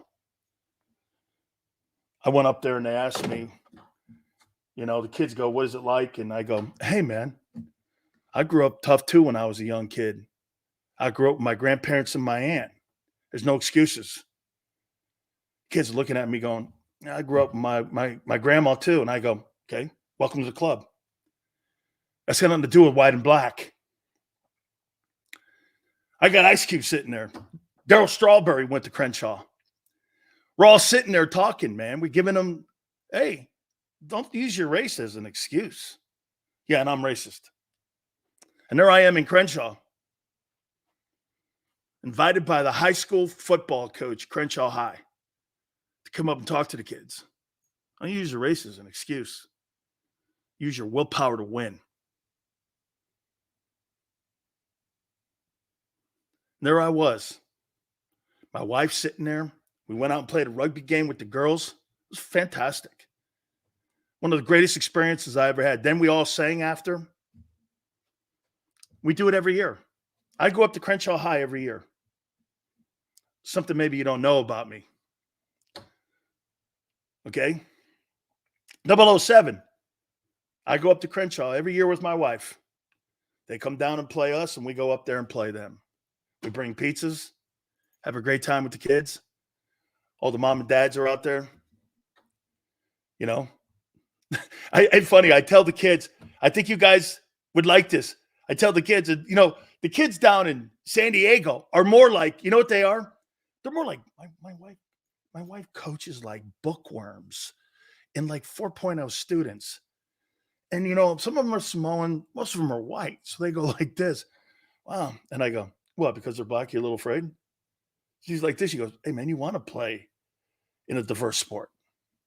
You think, what do you want to do? Synchronized swimming? Those are all white people. I want to be in a sport with all white people. Nobody wants to play in a polo club. Okay? You want to play where everyone's involved.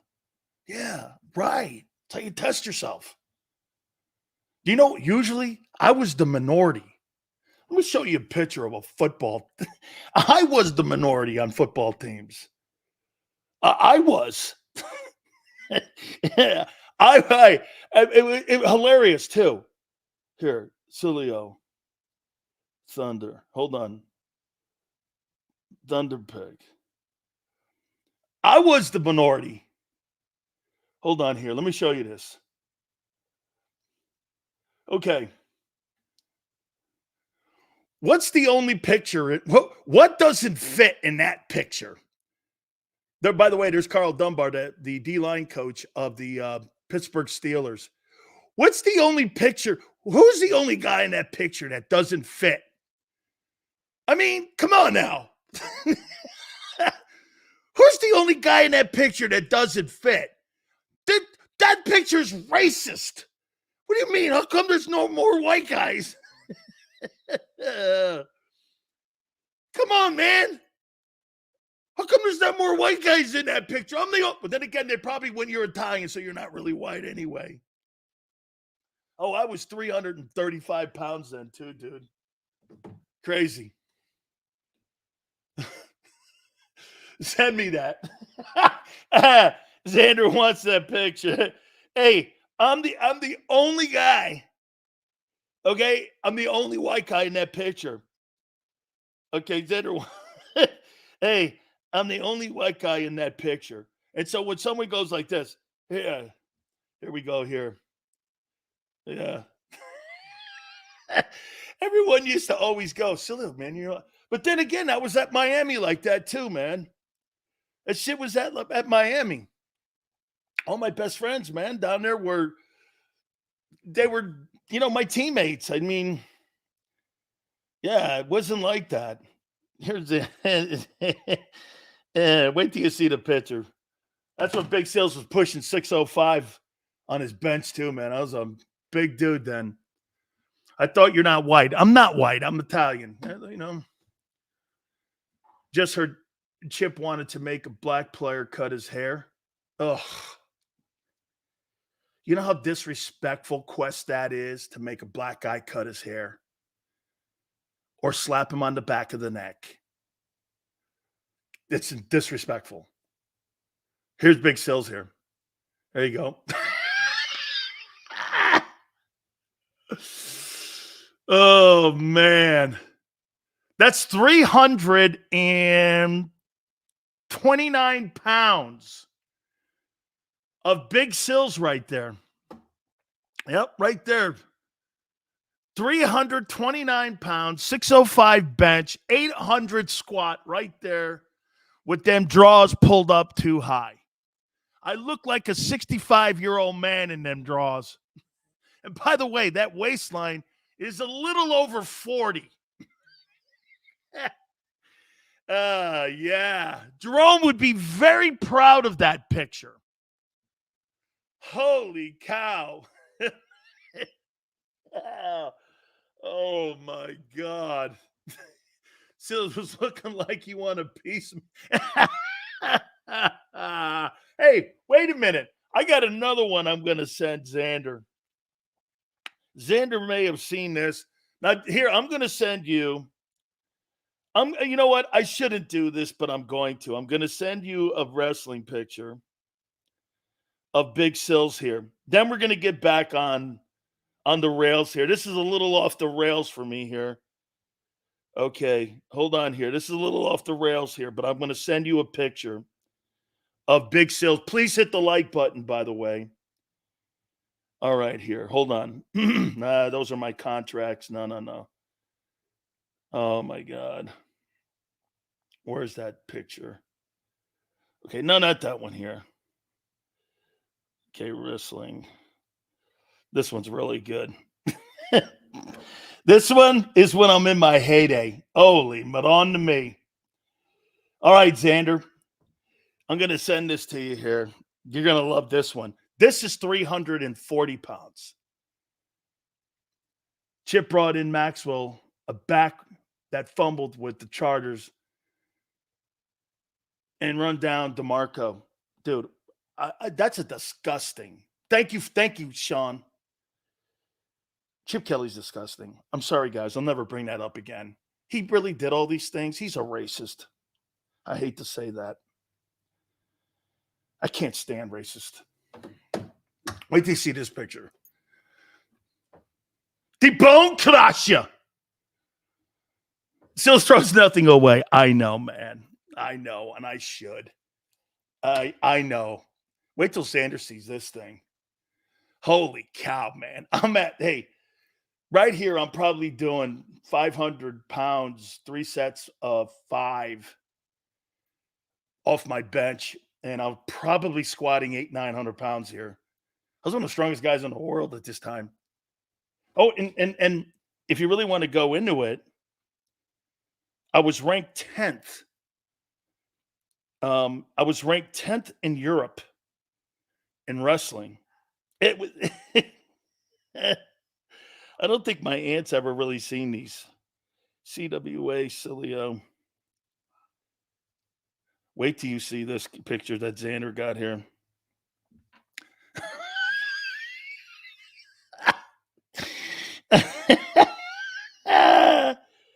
Oh my God. Hey. Look at that thing. It looks like a water buffalo. I mean, look at that thing. I'm in my gi. I look like a water buffalo. Look at the neck. Holy piss. Look at that thing. It's not a human being. Look at that. Still looking like a white. I look like a tree stump. No neck. Amber Alert. Yeah, here's the ranking when I was in Europe too. So we'll do one more picture here. Davey Boy Smith. Nah, man. I'm 6'2". Okay. Davey Boy's a little shorter. He's like 5'10". Big Seals and wrestling gear. Goomba. Tights. I could never fit in those tights today, homie. Dude, I'm 349 there. I'm actually less today than I am there. But I was working out, as you can see. Big Sills. Hey, look at this, man. Oh, my God. You're so that's the guy my wife married. Now she's married to this. It's not quite the same. My wife looks down and she goes, "What happened to that guy?" Yeah. Oh, but on to me, man. Yeah, you look like you're here. Hey, no, wait a minute. Jeff, do you think Sills was a babyface? Sills was a heel. I'm the heel of Philly now. Nobody likes to see me coming, including Bob Lang. Yum, Poppy. Senor, don't lose your man card. Oh, come on, coach. Be nice. Don't be a meatball. Come on. Come on, let's be nice. I get excited seeing that photo. Hey, Barb. That's why they call me the Bone Crusher.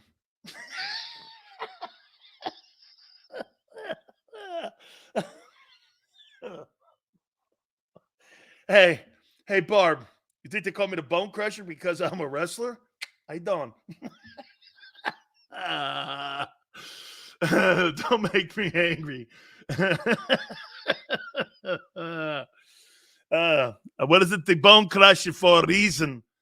Big Sills was the. I had a great time in Europe. I lived in Europe for a year when I wrestled for WCW. WCW owned a thing called WCW, and it was owned by Otto Wantz. And they would bring over all the wrestlers like the Road Warriors and such. and we would wrestle with all those guys. And it's kind of where you cut your chops, and then you would go to New Japan with Tony Onoki. And so that's how I wrestled. Then my grandfather, I'm probably thankful he did it because it was beating me up even more. I had just played 7 years of football, pro ball, and I just was like, man, I can't take that shit any longer. Okay, nah, man. I was getting beat up. Steel cage match. We did that in Japan, in Tokyo. Seals, you could have been a Legion of Boom, a Legion of Doom, WWF. Hey, man, I wrestled in Japan with Vader. Had a great time. All right. Let's circle back here. Let's get it back on the rails here a little bit. Don't forget, Farzetta is going to join us.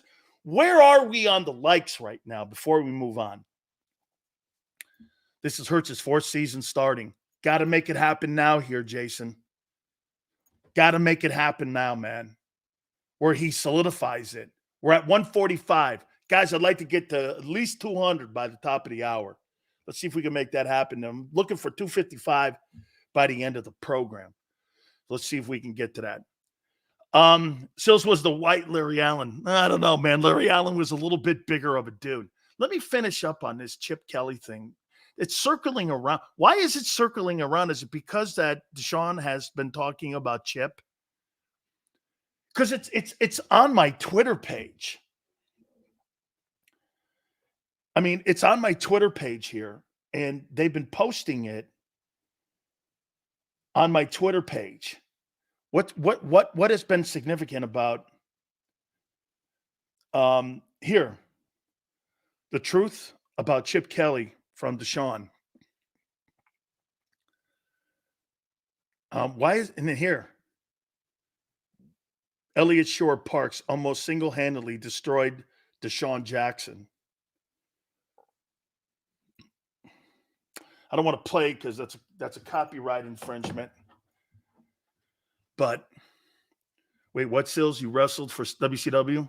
Did you realize we could have bought WCW for $2 million in 2001? Wish I had the time machine. Whew. Man. He said Michael Vick cried worse from Chip than being in person. Like what? They're trying to stir the pot to screw up Chip's current coaching career. At Ohio State, him being the OC, I saw him mention something. I'd never play for that guy. No way. No way. My teammates. Can you imagine being friends with Chip Kelly? No freaking way. No way. I'd rather play for John Gruden than that. John Gruden's ignorant. That guy is an opportunist. And there's a lot of people like Sapp and everyone that have come to his defense. John Gruden. I probably wouldn't want to because I don't need the aggravation of my teammates going, you support this guy? No, I don't. Can he help us win? Sills. I know. I get it. So, you know what? Like, you know, my wife says it all the time. Hey, man, if it upsets one guy in the locker room, why have it? What's the point? Right? Dude. Hey, you know what? John Gruden and I were friends. I was in the room when he was hired with the Raiders. Chip wanted players to wear heart monitors and pee in a cup all the time. This guy was this bad here? Sills, let bygones be bygones. Enjoy Big Dom on the sidelines as Eagles security. Luke, I like that. Big Dom's a legend, man. He's a freaking legend.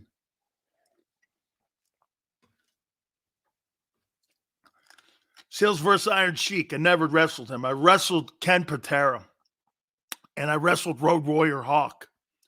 He was number 1 ranked. I was number 10 ranked. He tried to coach men like boys. That's why college coaches traditionally don't make it. I'm here 5 minutes, and these kids, Chip's an egomaniac. trying to get the Ohio State job when Day shits the bed. I would never hire him. Gruden was an Eagle at one time. Yeah, he was the OC when he got the Raider gig. Jason Peters said Chip Dip Kelly was bullshit guy. Wow. That's all you need to know. Jason Peters is saying that. 150. Everyone, let's get the likes up. Thank you, Jay Quest. All right.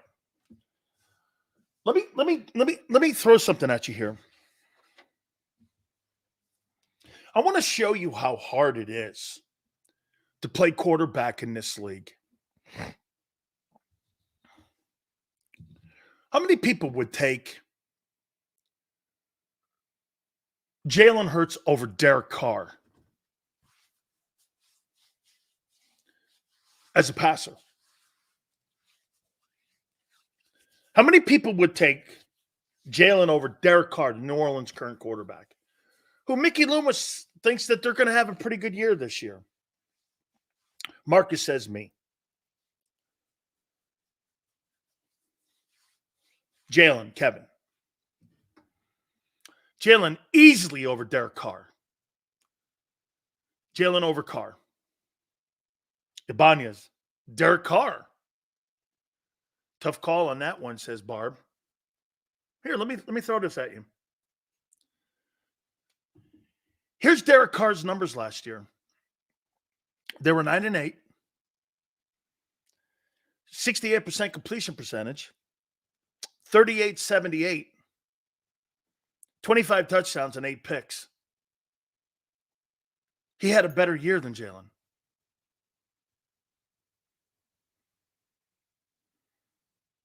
Just to show you how hard it is to play quarterback from the pocket in this league. Carr was better last year. And I would never have thought that. If Hurts sucks next year, what would Howie do?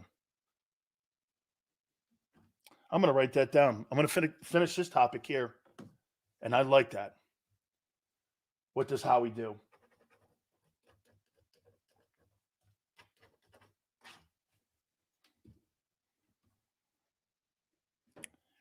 I didn't believe it that Derek Carr had a better year from the pocket, but he did. Jalen, because he's a winner. Carr's a loser, even though he might be a better passer. Kind of contradicts everything I'm saying here. What if Carr had Hurts' talent?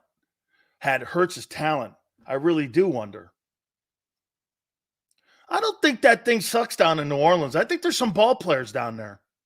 Now, the old line is not, but Kamara, you have Michael Thomas down there. You got that kid from Ohio State, Olavier. I don't know. That doesn't seem horrible, does it?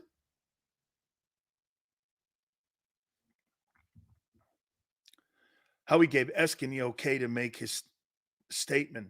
Hurts is on the hot seat. Interesting take. Underdog Records. Hey, Xander, please put that up. Underdog Records. Howie gave Eskin the okay to make his statement on Hurts. Hurts is on the hot seat. Very true. You think Howard Eskin, the sideline reporter for the Philadelphia Eagles, is just going to start barking out? Well, guy can't really pick up blitzes and read defenses.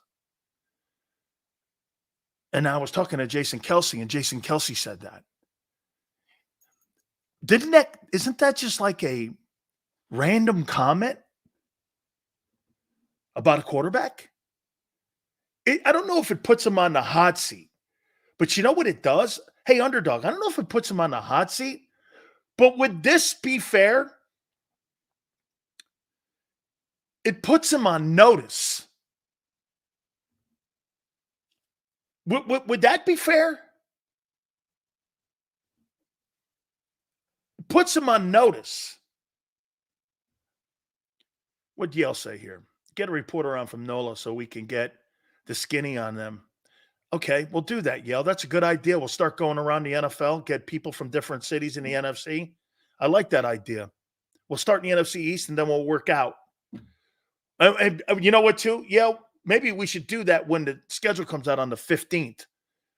We'll go and we'll look at who they're playing. You know what I'm saying? We'll wait to the 15th on that. Remind me of that. We'll wait to the 15th, so we'll look at the schedule of teams that they're going to play.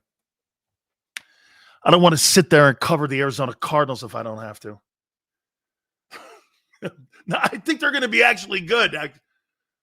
Okay, I think they're going to be actually good. At least the coordinators are professional. You know what? That's exactly what Xander Krause said to me before the show started. Hey, Sills, you know what my takeaway was? Professional today. Yeah. Yeah. I was impressed with Kellen Moore. Now, I was impressed with him in how he was talking about his job. Okay? Experience. That's right. That's what he said. I was impressed with how he talked about his job description. You know, they were asking him questions. I heard John McMullen asking questions too, our very own. And he was asked a question. He goes, how are you going to take the current system and your system and mesh them together? Now, I'm paraphrasing this, but that's what the essence of the question was. And I thought it was a great one because that's the conflict. And here's what makes a great coach. If I walk into a room, and here, let's do this. If I walk into a room and Barb's in there, she's been in the room there for, I don't know, 3 years. And she's in there with a bunch of her teammates, right? And they've been doing a certain way, something a certain way. Okay? Do I come in and tell you what to do? Or do I come in and tell you this? Hey, this is what I thought you guys did really well. So what we're going to do is take what you guys do really well and put you guys in the best position that I possibly can. I don't think rolling it, and I think that's what I got a sense of what Fangio was saying and Kellen Moore were both saying. Vic Fangio said, hey, I got to get to know the personnel better. Okay, well, get this. It's May 9th. Guys, I think you're reaching too much to think this thing's going to get turned around quick. I think the offense is going to be fine. I think they're working on terminology, how to use. Jalen Hurts is the biggest question mark. Because get this. You guys are going to take this personal. Jalen Hurts is the biggest question mark. Because you know why? Hey, Yale, watch this. Jalen Hurts is the biggest question mark because Joe Burrow's the biggest question mark in Cincinnati. Josh Allen's the biggest question mark in Buffalo. Justin Herbert is the biggest question mark in Los Angeles. Trevor Lawrence is the biggest question mark in Jacksonville. It comes with the job. Dak's the biggest question mark in Dallas. That's right. You're not going to win or lose because of your two great wide receivers. You're going to win because your quarterback upped his game. Get this. The last 3 years, how many people think that Devontae Smith has evolved into being a really good player?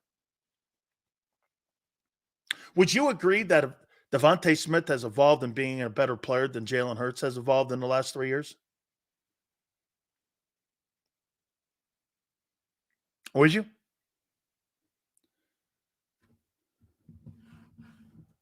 Josh Allen's clearly the biggest question mark in Buffalo.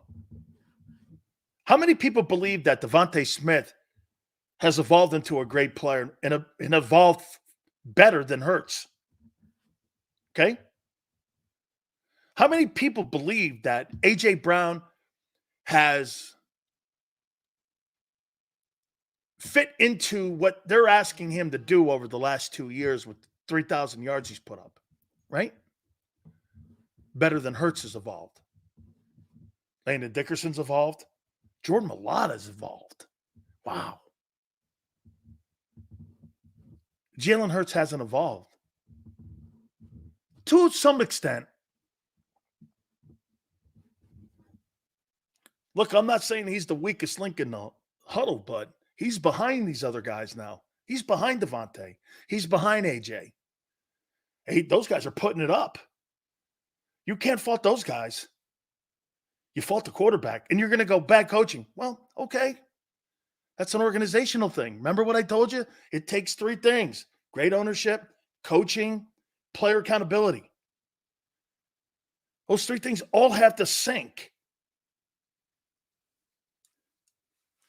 And everyone, including Xander, you guys going back to 22. You know what I want to go back to?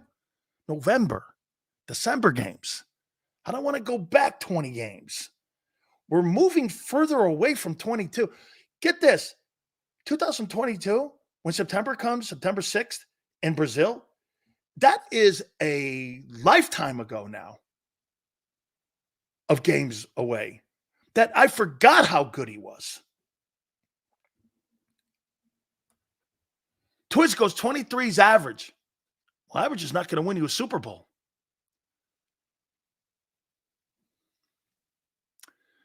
How much harder is the quarterback position in the wideout? Joe, immensely. Incredible. Picking up blitzes, pre-snap reads, motivating, staying healthy, staying focused. Think about what he has to do. Think about what the quarterback has. There's only one guy in the field that touches the ball more than him, and that's the center. But think about it. Snap has to be perfect. Now they got to worry about the tush push. How's that thing going to be? Is that part of the offense still? Are you sure about that? Without Jason Kelsey in there? Are you sure that's still going to work? Well, I don't know. We'll have to wait and see, right? Okay, that's something to think about. Snap. Well, he's got to get back. And I'm going to tell you one thing that Bill Walsh told me years ago. What do you think is the most important part of a quarterback in his evolving into being an NFL prototypical type passer? What is the number one thing he has to have for him to become a great? This is where he did not get good coaching last year. He did, and I'm going to tell you where. Sean, thank you, my friend. Hurts will be in an offense, use motion that may open things up for him. You know what I love about your comment, Sean? That's Kellen Moore helping him more. Instead of having to read things, Kellen Moore is going to dictate defensive coverages by motion. That's right there. SIP 41, footwork. I'll get back to that. Sean just brought up a great point, and I heard him, and maybe it was even McMullen that asked the question about motion. Motion, what you're doing is if a quarterback, is not great at reading it. It was McMullen. Make sure you bring this up tomorrow. I said one of the great things that he does with motion that helps Dak and helps him out is that, listen, what was the one thing that became so clear last year when it was what the Bills did in that game? Okay, and what the Eagles did defensively and what Josh Allen did. Did you see it? What was the number one thing they did in that game? Why Josh Allen was so good in that Eagle game? Do you guys remember? Remember what they did? When I saw this, I was like, oh my God, Sean Desai and Matt Patricia suck massive ones. Holy cow. I can't believe how I've never seen a defense exposed like that since high school. Do you remember what they did? Do you remember? He gets back there, and when Allen was sending, he sent motion. What did the guys do? They went halfway to the field. They stopped and went back, and he knew exactly where the open seam was. They ran zone. They knew every time the Eagles were in zone through motion. You move them, and get this, the Eagles are so concerned about the deep threat, they moved them back. Allen knew immediately where the open seam was and where the open space was. How many times did he do that in that game against the Eagles? 10? That's right. They created route schemes to give the open up passing schemes and easier targets for Josh Allen through basically exposing the Eagle defensive secondary in that game. It was so evident. Motion can do so much for you. This is why when you take the RPO out, hey, if I'm a linebacker and I got Jalen Hurts in front of me and I get 2022 Hurts in front of me, I'm doing this. I can't get too deep in my drops. Why? He's reading me in my drop. If I drop too deep, he's taking off and getting 5 yards on me. And get this, 2nd and 5. Shit, I lose that down. The Eagles were getting beat on first down in the second half of the season because what? They were 2nd and 8. And when you're playing behind the sticks like that, you got to catch up. They played catch up in the second half of the season because they became predictable on what Nick Bosa was saying. It's why in that Super Bowl, Senor's bringing it up. When Andy Reid was bringing motion across with the 49ers started getting lost. Why? Mahomes was running, and he was running RPO. That's what won that Super Bowl. Josh Allen had a career game but lost. Jalen Hurts had a career game in a Super Bowl but lost. So it's a great take by John, and it's a great question because he can help Hurts out in his progression reading by making the targets. I thought they had too hard of targets last year. How many times have I told you that Seattle game was a great example of it? They made Jalen Hurts throw into double coverage against AJ Brown, and the guy wide open underneath, he beat his guy on an inseam or an out. And he was wide open, Devontae Smith. They didn't throw it. He threw it to the tougher throw, double coverage. Why? And to the sideline. I mean, you had to drop that into like a breadbasket. Why didn't you make it open? He had more space, and he was running across the middle of the field because Jalen doesn't know where to throw the ball. He was being told where to throw the ball. That is going to be something to keep an eye on. The motion can help him. Now, to get back to what I said about Bill Walsh, Jalen Hurts had horrible feet last year. Drifting back to the pocket. That's got to be addressed. Testaverde drifted. Why is that important? What made Brady great? And get this. Brady couldn't jump over a stack of quarters, nor could Peyton Manning. But what was the most important thing those men did? They got back in their 7. Check it out. You're back. You go back 7 steps. The quarterback, according to Bill, that can process the information on a pre-snap read and moving his head or sliding his feet, creating passing lanes, those are savants of the position. Knowing where the blitzes are coming from. Being able to avoid it. What was the number one thing that used to harass Brady? Internal pressure. Because that's what knocked Brady off his spot was internal pressure. Brady had exterior pressure because he knew the front door, back door, side door. He knew how to get out of that. He knew how to get out of all those because he was coached it. Because who was coaching him? The greatest defensive coach in the history of the NFL. External pressure is not, dude, internal pressure. That's the problem. Hurts struggled not with being blitzed from the perimeter. He struggled with interior pressure. Tom Brady struggled with interior pressure, but he knew what pre-snap where it was coming from. That's what made him great. Knowing what they're trying to do. How many times did the Ravens? Yeah, but look at Twiz. This is what Xander and a lot of people are saying. Well, Barkley, and somebody asked the question. I think it was Selke that asked the question. How are we getting Barkley involved? Dude, I'll tell you one thing about Barkley. There's 2 things he does well. He can catch the ball, and you know what he's really even better at than catching it? Pass protection. Saquon Barkley's already the best pass protecting running back you've had in 3 years. There is no question about that. He blows people up.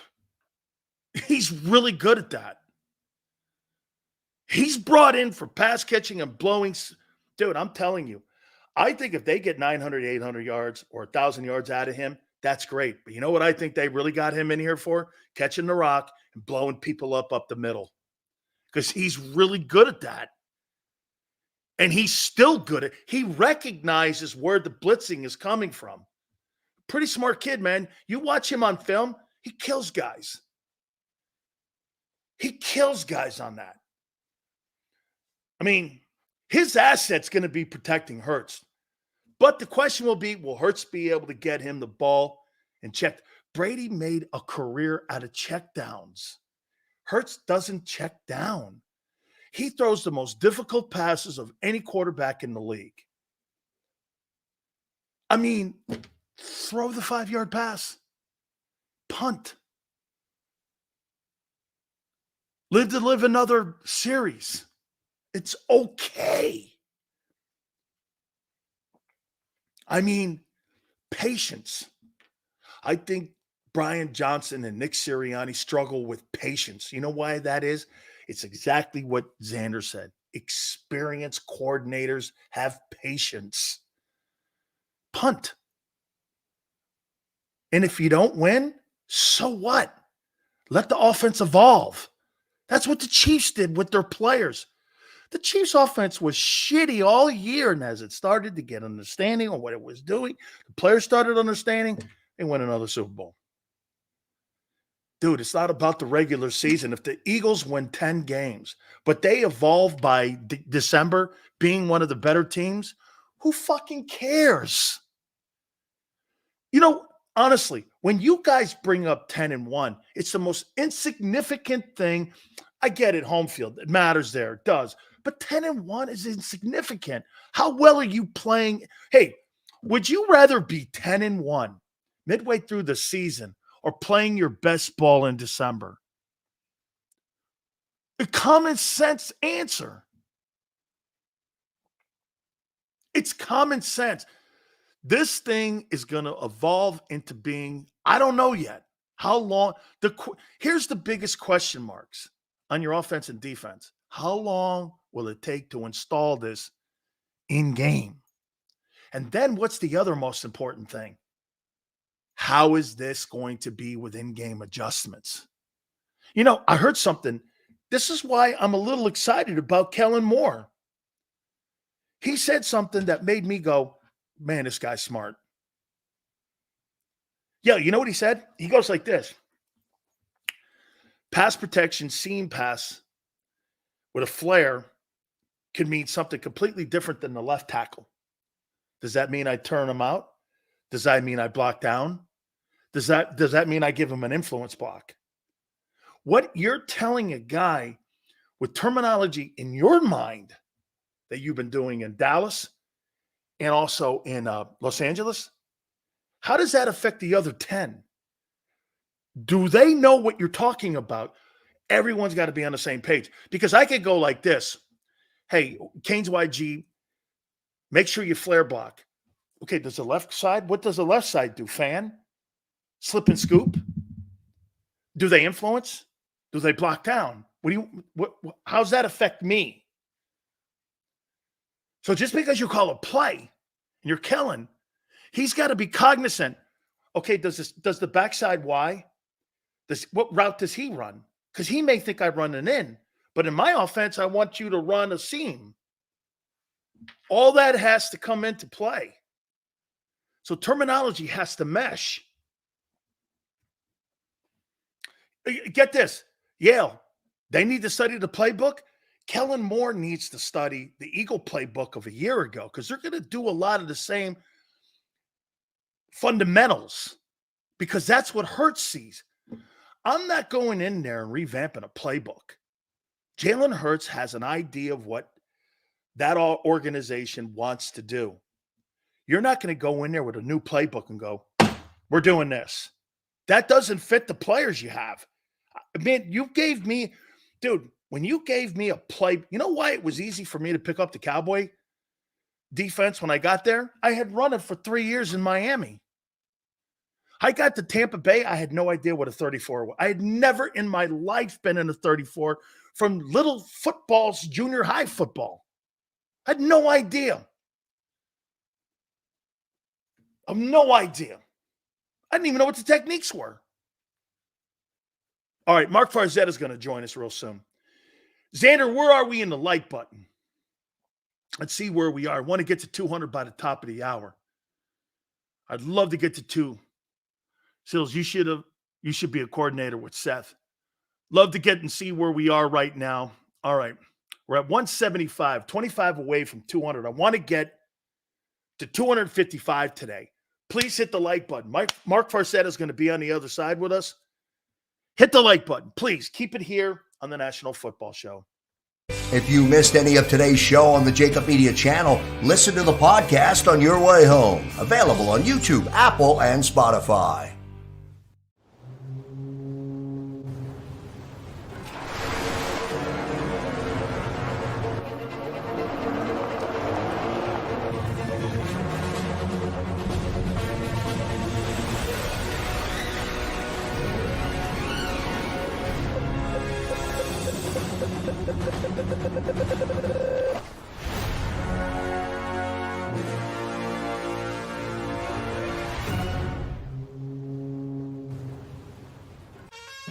Is the best vacation one that you find or one you get lost in?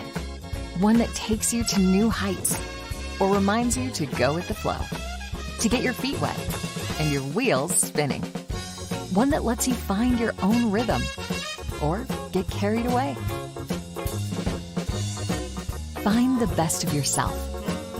Get lost in the woods. Plan your stay in the Wildwoods today. Go passionately. Go fearlessly. Go confidently. Go Birds! Go confidently towards your goals with First Trust, Philly's hometown bank for nearly 90 years, and the official bank of the Philadelphia Eagles. We're focused on getting you over the goal line. So go with conviction, go with trust, Go Birds! and go forward with us by your side. First Trust Bank, the official bank of Philadelphia Dreams. Oh, and go Birds. Listen, if we even think you owe us money, you won't know what hit you. We'll put liens on everything you own. Raid your bank accounts, retirement fund, pension. You'll open up your paycheck and cry because we'll already have the money. We'll haul you into federal court and you might even go to jail. Hey, it's our job. Don't fight the IRS alone. The Tax Doctor is here to help you negotiate your tax bill and reduce your stress. Our experts will fight for you using IRS guidelines to stop any IRS actions like bank levies or wage garnishments. Plus, eliminate penalties and interest and reduce your past tax bill so you pay the IRS less. Help is here to deal with the IRS to reduce your stress. If you owe $10,000 or more in back taxes, do not call the IRS alone. Call a tax doctor now for a tax emergency analysis. I'd have my mom call the number on the screen. You come see me alone. We'll work it out.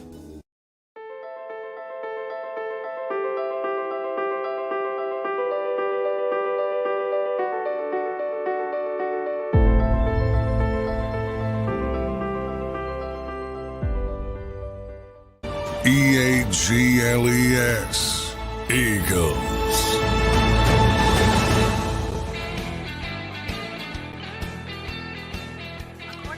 Okay, Big Sills, National Football Show.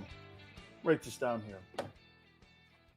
Got to get to a couple topics, you guys. Please hit the like button. By the way, we're trying to get to 200. What do you do if Hurts sucks? And you're Howie. Have to still address that. Mark Farzetta is going to join us. So I learned something, and I want to make a point that validates my take yesterday. You know, I would never really consider the Eagles when it comes to college personnel, especially on the defensive side of the football, to be savants. They're not. They don't do a very good job of drafting over there. Why would Brandon Hunt be considered for general manager with the New England Patriots? Well, it was answered today. When asked the question, on who made the final call for all the draft picks that the Patriots just went through a couple weeks ago in the draft. You know what they said? Ownership. Ownership made the final call when it came to drafting.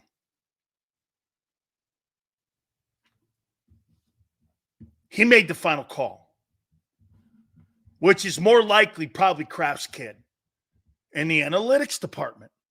And what does Brandon Hunt do with the Eagles? He's part of the analytics people and Howie's guys. They know how to work with ownership. The most important people in the Eagle building is not your coaching staff. They're interchangeable. Take a look at your results the last couple of years and how you change them in and out. Don't you see this? Who are the one people? You know, if you go through, check this out. If you go through the Eagles front office, you got guys there 16, 14, 15, 18 years. When you go through the coaching staff, there's very few guys that have been over 3 years because they change them out. They make more internal replacements with the coaches than they do with their analytics and their public or their personnel departments. Look at it. Here, let's just go here with Eagle front office. I'm randomly doing this. Let's just do Eagle. This is why Brandon. Philadelphia Eagle front office. Okay, here we go. Front office people. Let's take a look at this. Okay. Get bios of these guys. Eagle front office. Howie Roseman's been in the building since 2000. After 2013, Jacksonville was injury prone, maybe not available in 17. Okay. Let's take a look at Don Samuski. He's now in his 26th season with the organization. President of the Eagles.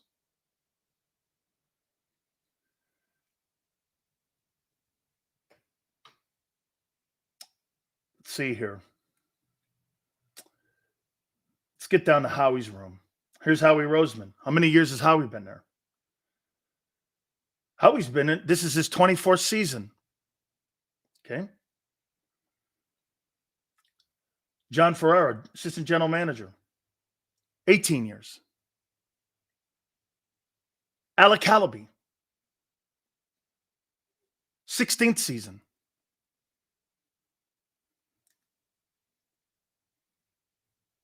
Let's see, Vice President of Football Operations. Patrick. 30 years since Lori got there.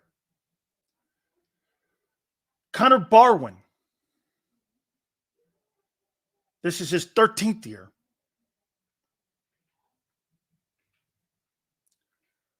Director of Football Operations, Jeff Scott. He's entering his third.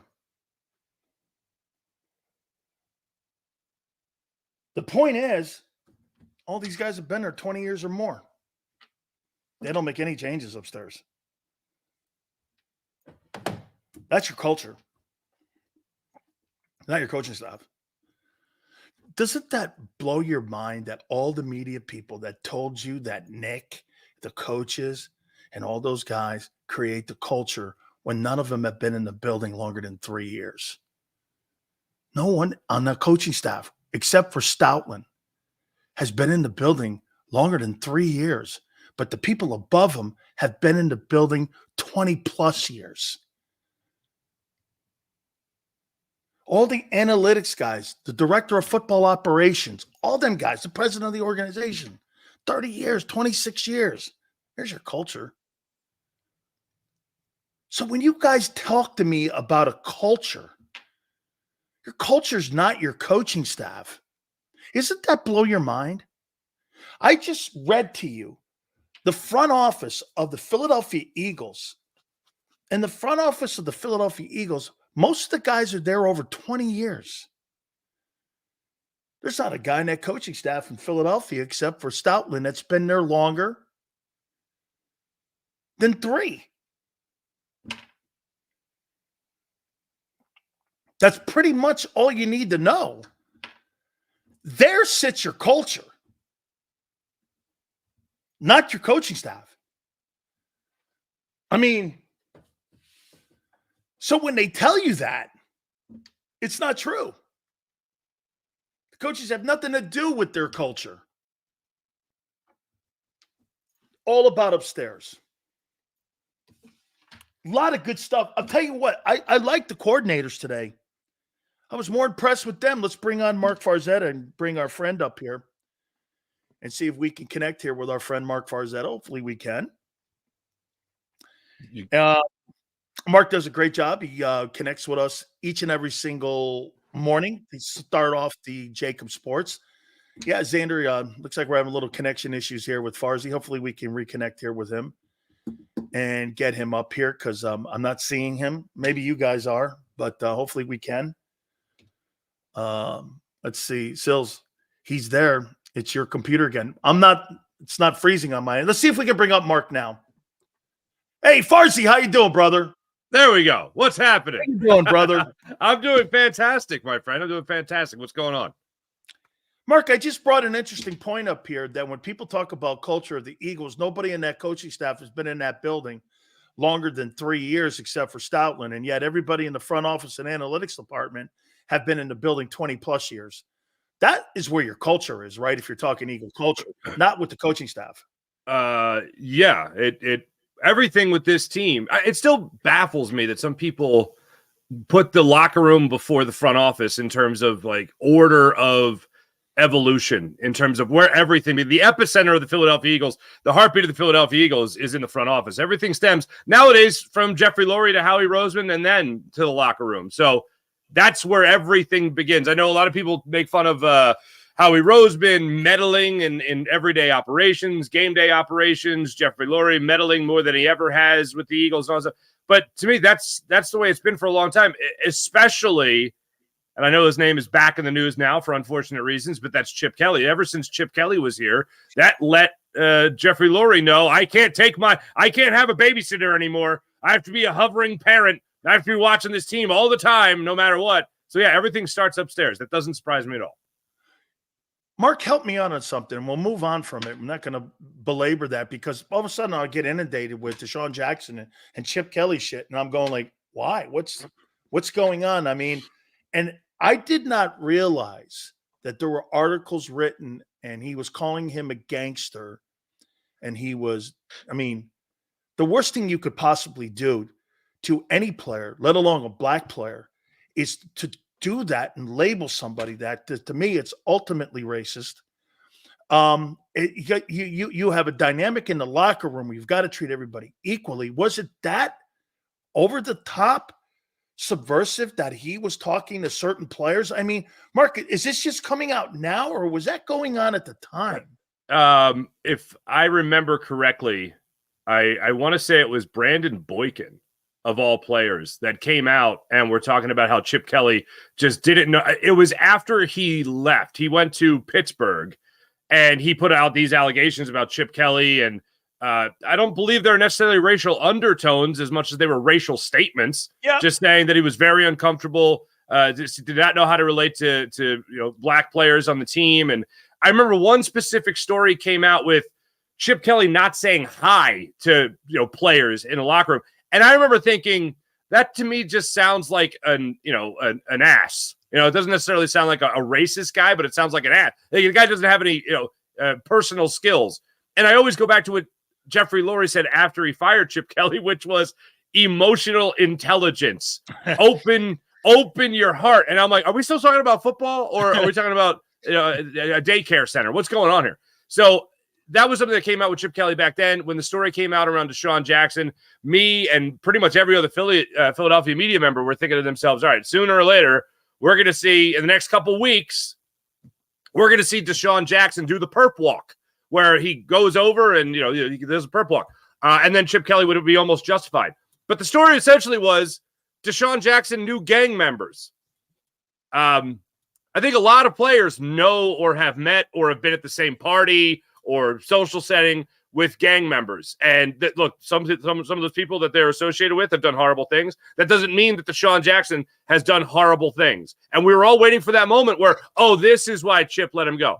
And no, instead, we were just robbed of two Philadelphia Eagle generational talents in both Deshaun Jackson and LaShawn McCoy. And still to this day, it makes absolutely no sense whatsoever. But it's not the first time this story came out. It's the first time Deshaun Jackson and LaShawn McCoy were as open and as in detail, in depth with all the goings on of the Chip Kelly era. But no, it's not something new by any means. You know, if I told somebody that I've had lunch at the White House and I also had a drink at the Ravenite Social Club, you'd look at me and go like this. Really? I go, well, football players get invited to the craziest places you would ever imagine, and you run in to every sort of dude. I mean, you could meet a statesman. You can also meet a gang member, and I have. I mean, it's just, it's kind of the aura of playing football. You run in to all these people. Dude, Luther Campbell's one of my best friends. You know, people will go, well, this guy here was always arrested. This and you're like, well, you know, I love the guy. I mean, Uncle Luke is part of the Miami program. I mean, he had gangster kids that hung around with him. Does that mean that I'm a gangster? No. So, I mean, look, I didn't know it was that detailed like that, though. And to me, you just got to be careful as a coach. And to me, it just comes off of this. And you tell me, Chip Kelly just had shitty bedside manner. I agree. When the story came out about it, like he didn't know how to say hi to people, I'm like, oh, so he's just an ass. Like he's okay. Because it would, like, if you were a racist person, I doubt the place you would want to be is around in a locker room. I don't think that makes any sense. So I actually went up to Brandon Boykin when he went to the Steelers, and I was at the Hall of Fame game, and I went up to him and I said, you know, you recently made these comments about Chip Kelly. Care to explain it any further?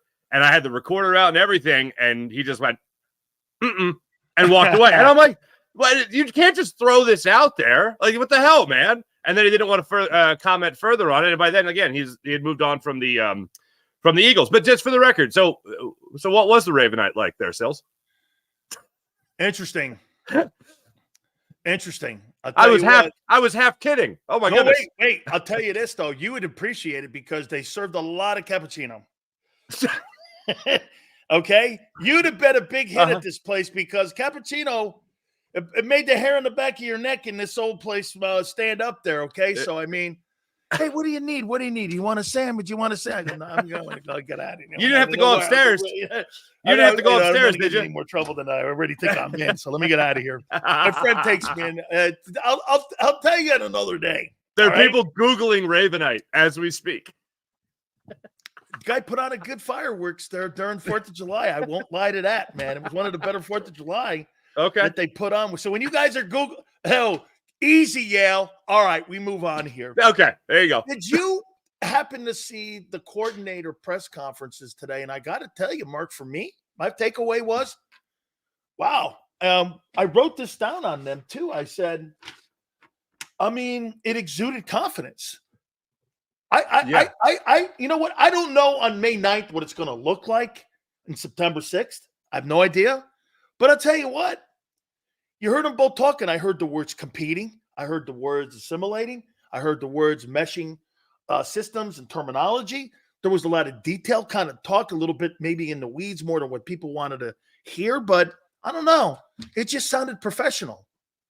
Yeah, the only thing I took with a grain of salt was the Kellen Moore line about when he was asked about, the meshing of the systems and where does the terminology come from and where the play calls come from. And he did say it comes from, all three places that he's coached in. And he's been now an offensive coordinator, including the Philadelphia Eagles. So it's a meshing of all that. He echoed the same words as Nick Sirianni did at the owners' meetings in Orlando a couple of weeks ago. So that wasn't that big of a surprise because I I do default to the, well, what is he gonna say? He's not gonna say like, wait, who? Nick who? You're not looking to break any news here. Yeah, I'm not. I haven't met this Nick Sirianni fellow yet, so I wasn't exactly expecting him to come out with that. But just everything you've heard about him, everything you've seen about him, and other interviews he's done, other press conferences, and Kellen Moore, it did exactly that. Very impressive, very bright, great football mind. You can pick up all that stuff, listen to him. But offensively speaking, the biggest thing for me this offseason was nothing he said. And as you say, you're not going to know until the season really starts, until the veterans are in there more regularly.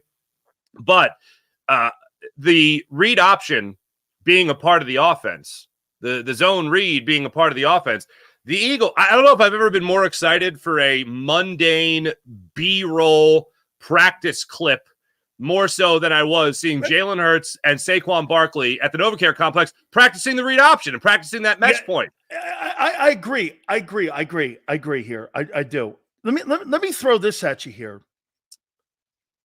What was your takeaway, Mark, when it came to what Kenny Gainwell said about the culture in the building?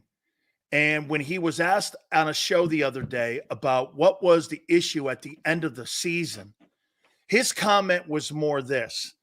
It came up here and he goes, there was a disconnect between what was going on in the locker room.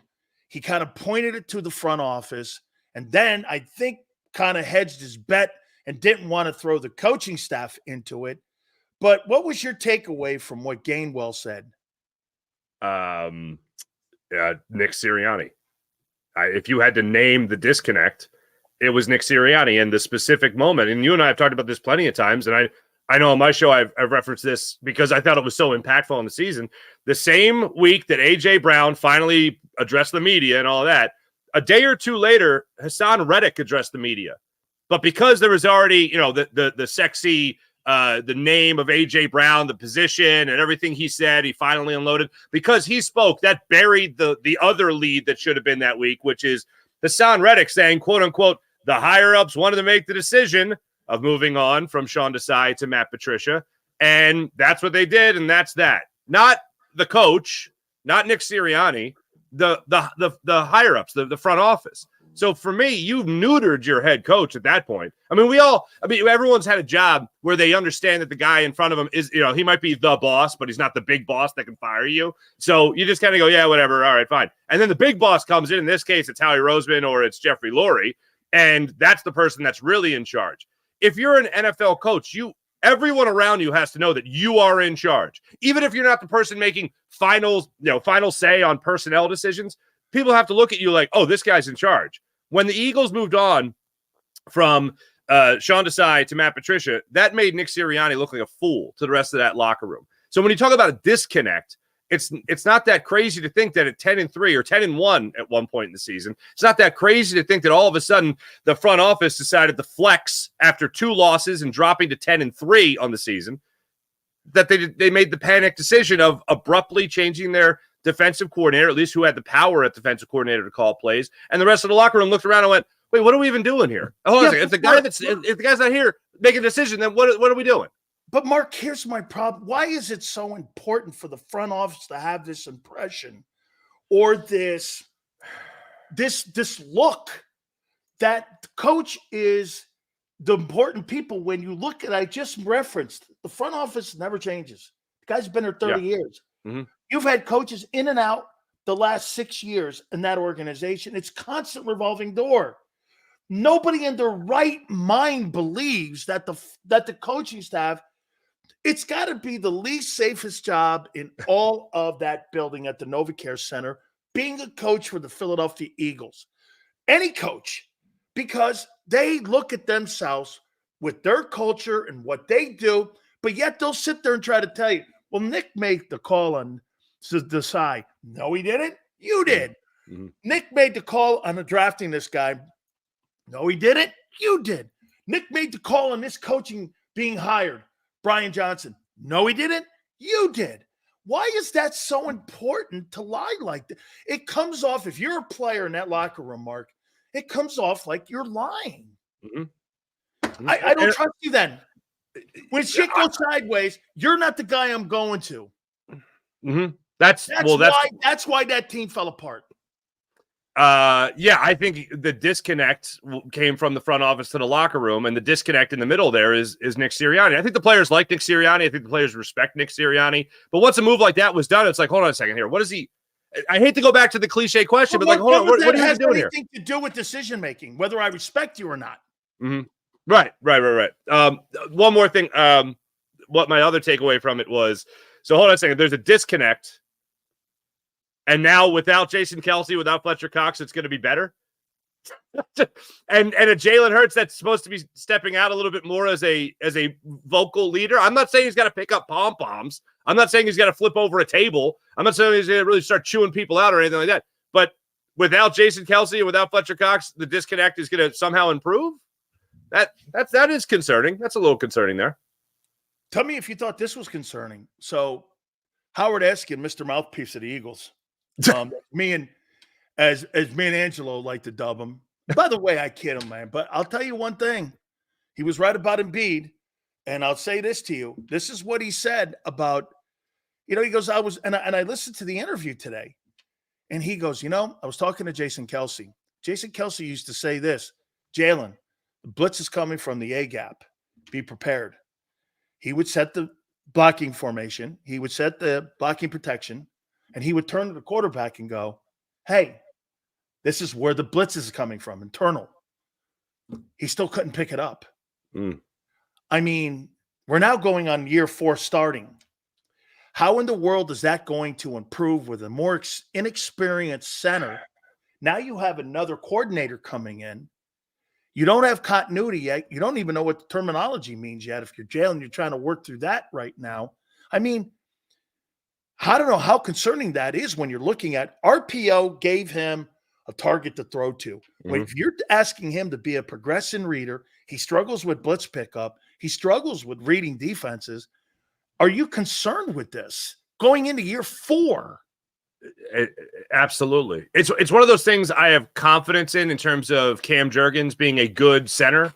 I don't know yet what it's going to look like between Jalen Hurts and Cam Jurgens and shifting that protection and setting the blocking scheme. I love the read option for a guy like Jalen Hurts. I mean, one of the things we always talked about, 2 totally different skill sets, obviously, when we talk about quarterbacks, but in terms of what it did so well for Nick Foles, because Nick Foles, there's a reason why he did so well here in Philadelphia. He ran more read option here than he ever did anywhere else. And that was the type of quarterback he had to be. Let's cut the field in half. Let's identify 1, maybe 2 targets. And if it's not there, check down, and that's that. Jalen Hurts, instead of checking down, he just runs. But it allows Jalen Hurts to cut the field in half, which means his progressions are faster than any other sport, any other spot, and he can make a play very quickly in that regard. That's why they have to incorporate it. But to see a quarterback almost have to default to that too often would almost be very similar to seeing so many tight end screens and bubble screens. Again, you don't want to go back to that. And people don't realize how much of that is Jalen Hurts. All that wasn't Brian Johnson. A lot of that was Jalen Hurts. Shane Steichen, when he was here, he talked about it. Nick Sirianni has talked about it. Jalen has talked about it. If you remember 2 years ago, the year they go to the Super Bowl, there was a game they played in Arizona against the Cardinals. And they came back and they won that game. And I think that was Cameron Dicker with the game-winning field goal in that game.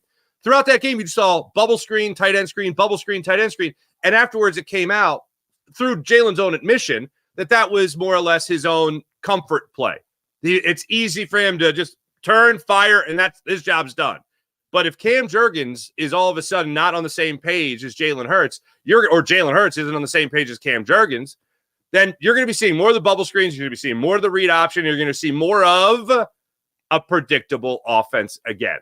So it all comes back to the quarterback. And look, I'm not setting the table for an excuse during the season because, as you and I have pointed out many times over, there are no excuses this year. You have these weapons. You have that experience as an offensive coordinator and play caller, not just an OC, but a play caller. There's no excuses whatsoever. I don't want to hear in year 4 you're not able to break down what the defense is doing in front of you. I'll say this to you too, man. I mean, everyone seemingly is evolving in that offense. Mulata, Devontae. 3,000 yards with AJ, Landon. The only person that's not evolving is the quarterback. He's not evolving. There have been 3 separate years, and if the coaching was so bad, how come everyone else is evolving in their offense and their game's getting better? They're getting paid. I mean, Mark, doesn't it get to a point when you're looking at the 10 other guys? Do you think Devontae Smith has evolved more in his game than what Hurts has? Well, the thing with Hurts is that he had such a, I mean, I'll even refer to it as the Hurtsian leap. When you talk about the year one as a starter to year two, we just went through the similar thing in basketball. We see these Maxian leaps with Tyrese Maxey. It just keep on getting better. In baseball, Alec Boehm just keeps on getting better. Jalen Hurts got from, oh, I don't know if this is the guy, to holy Lord, this is totally the guy, to then this past year, all right, this coaching kind of sucked, but he wasn't so great either. I mean, you don't have to have a great coach to realize you shouldn't bomb it down the field up 4 with 8 minutes to go against the Seattle Seahawks, you know, in the fourth quarter. Like, that's not good. And then you have to throw that desperation pass to A.J. Brown at the end, and then that gets intercepted. But there's just common sense football that you didn't see from Jalen Hurts last year. And that's not coaching, that's the player. I will put it on like this, though. If you have this kind of talent like you're having going into the season, you have an even better running back in Saquon Barkley, and you have some questions at offensive line, but nothing that should be too stifling to this offense. It's all going to fall on the quarterback. And I have no doubt in my mind the Eagles are looking at that same thing, because as great as Howie is at organizing those, creating the cap space and organizing the contracts and the drafts as of late, he always builds in that clause. There's no better example than Carson Wentz. Now you see me, now you don't. And now you see me in Indianapolis all of a sudden. So this is a huge year for Jalen Hurts. He has to prove that last year with the turnovers especially, that was an anomaly. And he has to prove that he can go out there and do everything he's supposed to do and everything the expectations say he should do with this offense in front of him. 2 last questions for you here, Mark. When I heard Vic say this, when he was asking questions about Bryce Huff, he goes, the player didn't really, start when he was in New York, and he was more of a situational player. So what we'll do is we'll situationally see where it best fits to put him in a game. And I went like this: you paid $18 million for a situational guy who you're going to bring in. Now, maybe that was part of the rub that Vic said this to Hassan: you're not a 3-down guy. We're going to situationally play you. And maybe Reddick went, no, I'm a 3-down guy. And I like to see when Robert Saleh gets him, because notice this, there's no extension up there for him. I was just going to say, you and I smelled that from the beginning. Extension, right? So they may play him the same way they played Huff and play him in that situational situation. So I thought that was a little bit of a conflict between the front office and the way Vic doesn't see that player the same way the front office guys. His words were, hey, he really didn't play 3-down there in New York. He's more of a backup guy and a situational guy. And that's when the first thing that hit me when you're a pro is, well, he makes $18 million. He's the 3rd highest paid guy on that defense. Yeah. Okay. And you're looking, I mean, didn't you catch that? It was like a little bit with that. That was a different look in how they see him.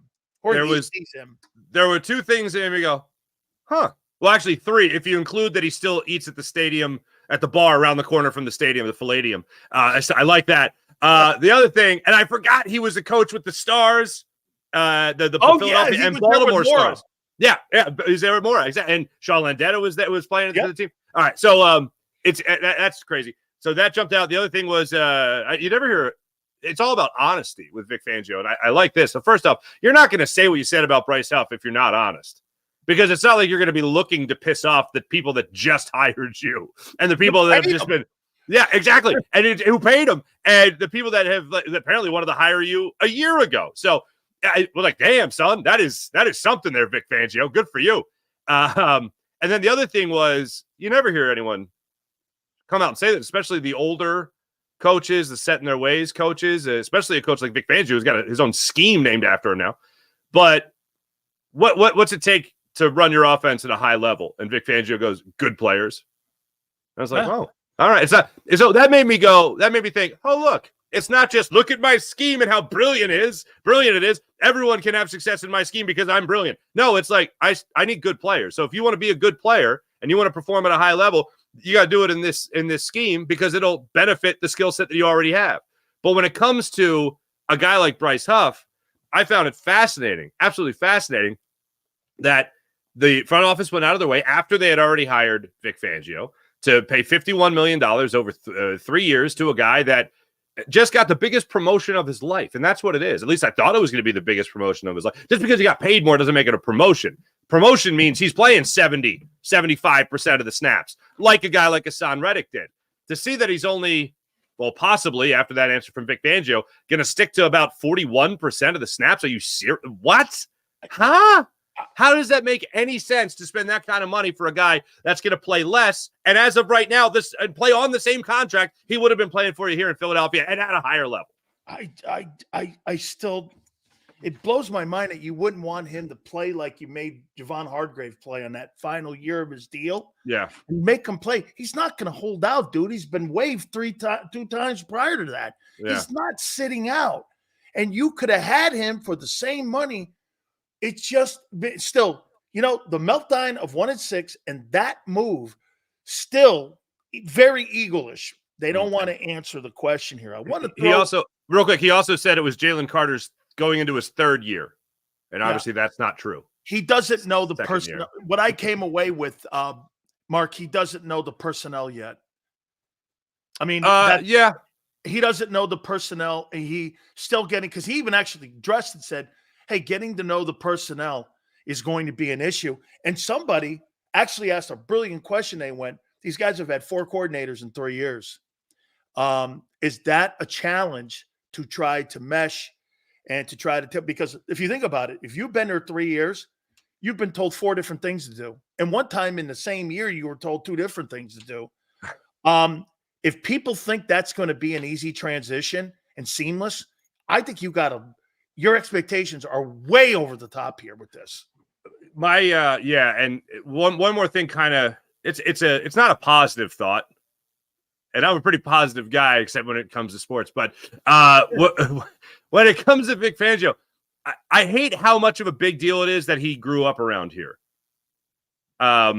Because the guy is retirement age, he's ready to. He hopes this is his last coaching job, but you should have been talking more about Florida. But when he chooses your team because of geographical location above all else, I mean, that's like having, I don't know, let's just say someone live in your building that you might not be all that attracted to, but they'll do. You know what I'm saying? Huh. That doesn't sound. That worries me a little bit with Vic Fangio. It's like you thought he maybe used that as kind of like, hey, I grew up here. I know who you are. No, not really. It's, so what you thought it was a little cheesy. It's not. I don't get the sense that he's pandering to me. Like, I'm from here. Everyone, right. I go to the Palladium. I'm not saying that. What I'm saying is I have a little bit of a concern that it's a cush retirement gig. That's where I'm going with that. It's a little bit of a later on in the season, if things start going, hey, totally ass up and all that stuff is just terrible. I'll be like, look, this guy's got a sweet retirement gig where he's close to his family and he gets to milk one more year out of the NFL. That I'm not saying that's going to happen, but it's one of the dark places my mind went to. Because as much as I'll go down a positive angle and say, oh, Jalen Hurts could throw, for 35, 40 touchdown passes with this offense, all stuff. On the other side of it, I'm like, well, if this goes, why would it fail? Why would it fail?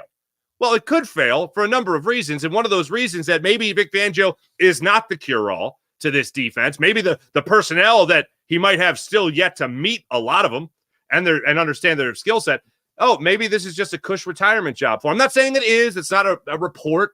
That's just a concern I have. If you ask yourself the question, if the Eagles were to have a bad year, what's a reason they could have a bad year? Well, Vic Fangio ain't it. And maybe this was just a sweet early retirement gig to get one more year out of the NFL. That's in the deep, dark recesses of my mind. That's where I go when I think about how this could fail. Wow, Vic. Wow, we got Farzy saying he's reaching for buttermilk and an oxygen mask. Yeah. He's getting the Brioski. He's getting the Brioski ready. He's just, that's what he's doing. The blue. So he knows what the blue bottle is. Good for him. All right. I want to point something out to you, and I want your takeaway on this here. So I wrote down the 10 highest paid quarterbacks in the NFL. Burrow, $55 million, appeared in the Super Bowl. Herbert, $52.5 is second. Lamar is $52. Hurts is 51, appeared in the Super Bowl. Wilson, 48.5. Didn't have this contract when he won. He was on a rookie deal, actually. Murray, 46-1 is 6th. Deshaun Watson, 46 is 7th. Mahomes, 8th, is 45 and is 1. Cousins, 45. Allen, 43. What's your takeaway with when you hear those quarterbacks and the 10 highest paid guys in the National Football League? Here's my takeaway. You're not given any kind of sense that if you pay these guys, they're going to win you a Super Bowl or even get you there. Look at Kirk Cousins. I mean, these things are failure. Hey, you paid a quarterback, dude. Your chances of getting to a Super Bowl are slim. Yeah. Am I reading that right? Yeah, I think you're reading it right. And I think the glowing example of that is what the Rams did when they had Jared Goff and they went to a Super Bowl. And it was well, you're a defensive guy, so you probably love that Super Bowl that they lost to the Patriots. Very low scoring, but yeah. When it came to that, when it came to that year, I remember being out in LA and talking to some Rams writers out there, and it was like, oh, what everyone thinks the Rams are doing is exactly what the Rams are doing.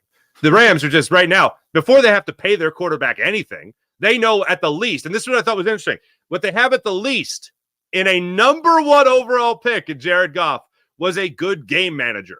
Okay. So basically that's a guy that's not going to lose you the game. He's certainly not going to take you for the game-winning drive either. Okay. So he's just going to be good throughout the game. If you could stack your defense, which they did, if you could get great offensive weapons there, which they got, you could stockpile that for basically why you don't have to pay your quarterback anything. And that's one of the things the CBA did all those years ago. Because who was it? Was it Bradford as the last quarterback that got paid? Yeah. Bradford was the last quarterback. So after that, it was like, oh, wow, manageable money for the quarterback position. So let's spend elsewhere, and we'll get to a Super Bowl. Guaranteed out of college at Oklahoma. Holy Stromboli. That is insane. The Rams did that. Some other teams have tried to do it, but the Rams are the shining example where they just packed in everything else because they didn't have to pay their quarterback just yet. So, yeah, it doesn't necessarily mean that because you paid him, he are all of a sudden going to be great. The only example of that going the complete opposite way and the best way for the franchise is obvious, Patrick Mahomes. Right, and get this, he's 8th. That just tells you. He's 8th, and he restructured, 2 days after he signed the big deal? Value deal. You know what I'm saying? It's the biggest value deal. Lastly, Cooper DeJean in 3 years will be what? A safety or a corner? It's a really good question. I think he's going to be a safety. Me too. I think I wish I had a mountain of evidence to support why I think he'd be horrible at corner, but I think you'd get more out of him. Yeah, nickel and at the safety position. I think the need for the safety position with the Eagles is something that is ongoing. Yep. And I think in the future he has displayed the athleticism, the quickness to be able to go to that position and be versatile. Because when you're talking about an Eagle safety, I mean, even going back to Brian Dawkins, no matter who the defensive coordinator is, that safety position has to be versatile. And I think Cooper DeJean definitely fits that versatility requirement. And I think the Eagles, they just love rotating those corners. It's hard to get guys that will be there for as long as Lito and Sheldon or Bobby Taylor and Troy Vincent. So I think his future will be at the safety position.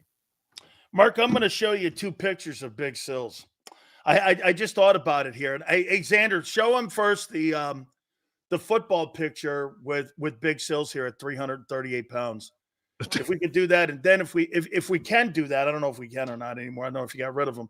And the wrestling one, when I was wrestling in Europe and I was wrestling in over in Japan, I was 340 pounds. I just want to get, because I don't want people to get the sense of, by the way, I'm not trying to date you or anything.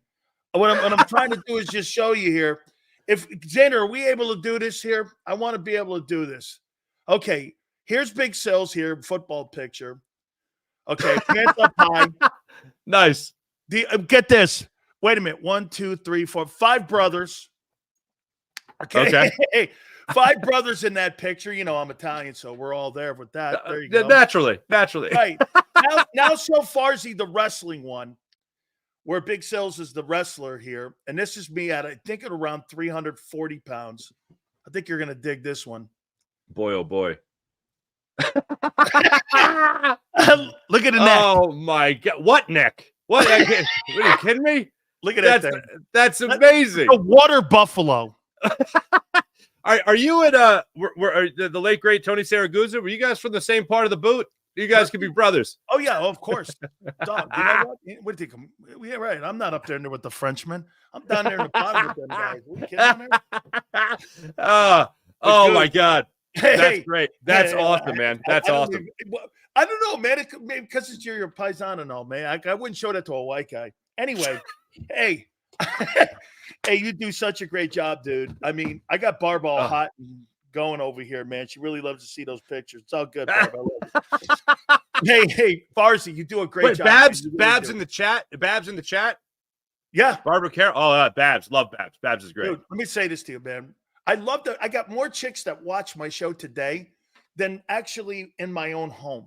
I got a daughter and my wife. They don't give a shit anymore about me. I've been married 34 years. I'm dead, Mark. How long have you been married? Coming up 6 years. 6 years this summer. Yeah. I've never met a person I hated more or loved more in my life. I never. I gotta have dinner tonight, so I gotta be careful. There you go. There you go. Farzi, thank you, brother. Hey, did you get the picture I sent you, the rigatoni and the meatballs and all that stuff? No, I didn't. Did you just send it to me? I sent it to you. I mean, whenever you booked me. Today was Teacher Appreciation Day. Send it right now. I want to see it. Oh yeah, today was Teacher Appreciation Day at my kid's school. So last year and this year, I made lunch. I made lunch for the teachers. It's nice. Oh, here nice it is. My God, that's really. You made that. Look at Farzi. Oh. That was great. That was great. No. Oh, I could show it because there's no phone number. Okay, hang on. Yeah. That's cool. That's fine. Yeah, I don't mind. Give me a call. There you go. Mark, that's rigatoni. Yeah, rigatoni and meatballs for the teachers. Many plates? How many plates? That's I made. There's 18 people, so of course I made 25. Yeah. Hey, so like the sauce, does it run? It's beautiful. Absolutely. Yeah. Yeah. It's nice. It's nice. I brought the bread in.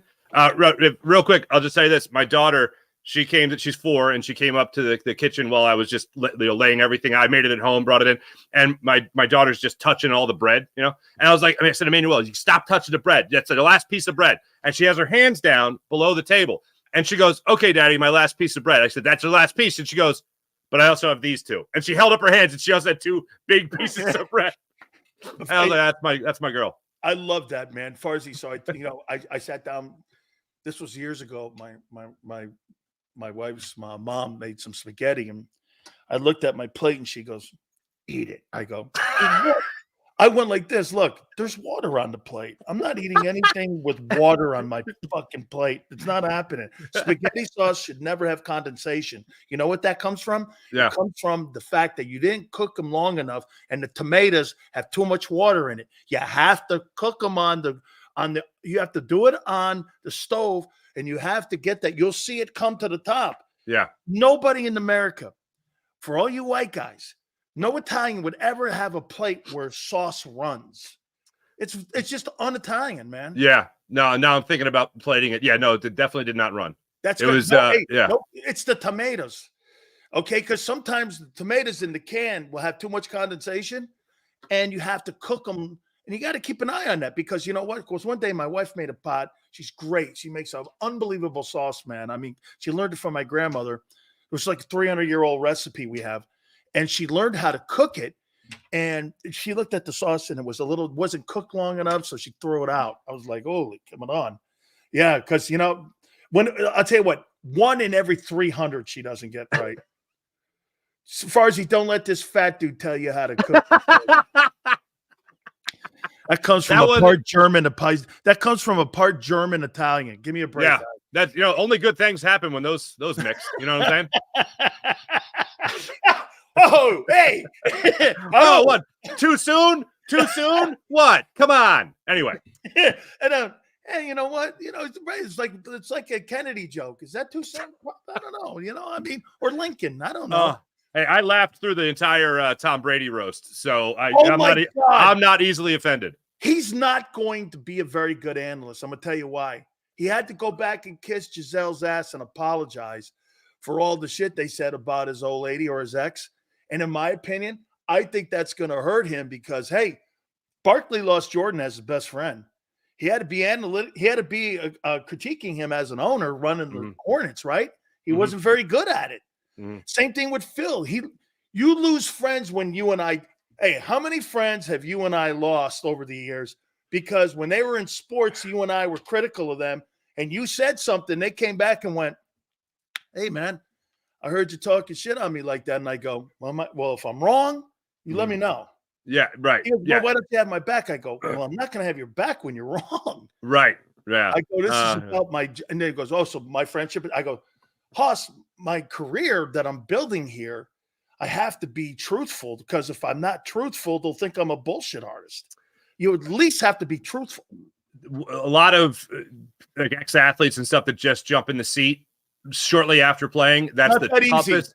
It's the toughest part of their broadcast career because they still have that personal relationship with the guys they're now critiquing. To put it like that. So yeah, it can be really tough. I've had my fair share of awkward conversations. That's for sure. Have you ever done it? Have you ever done a show with an athlete?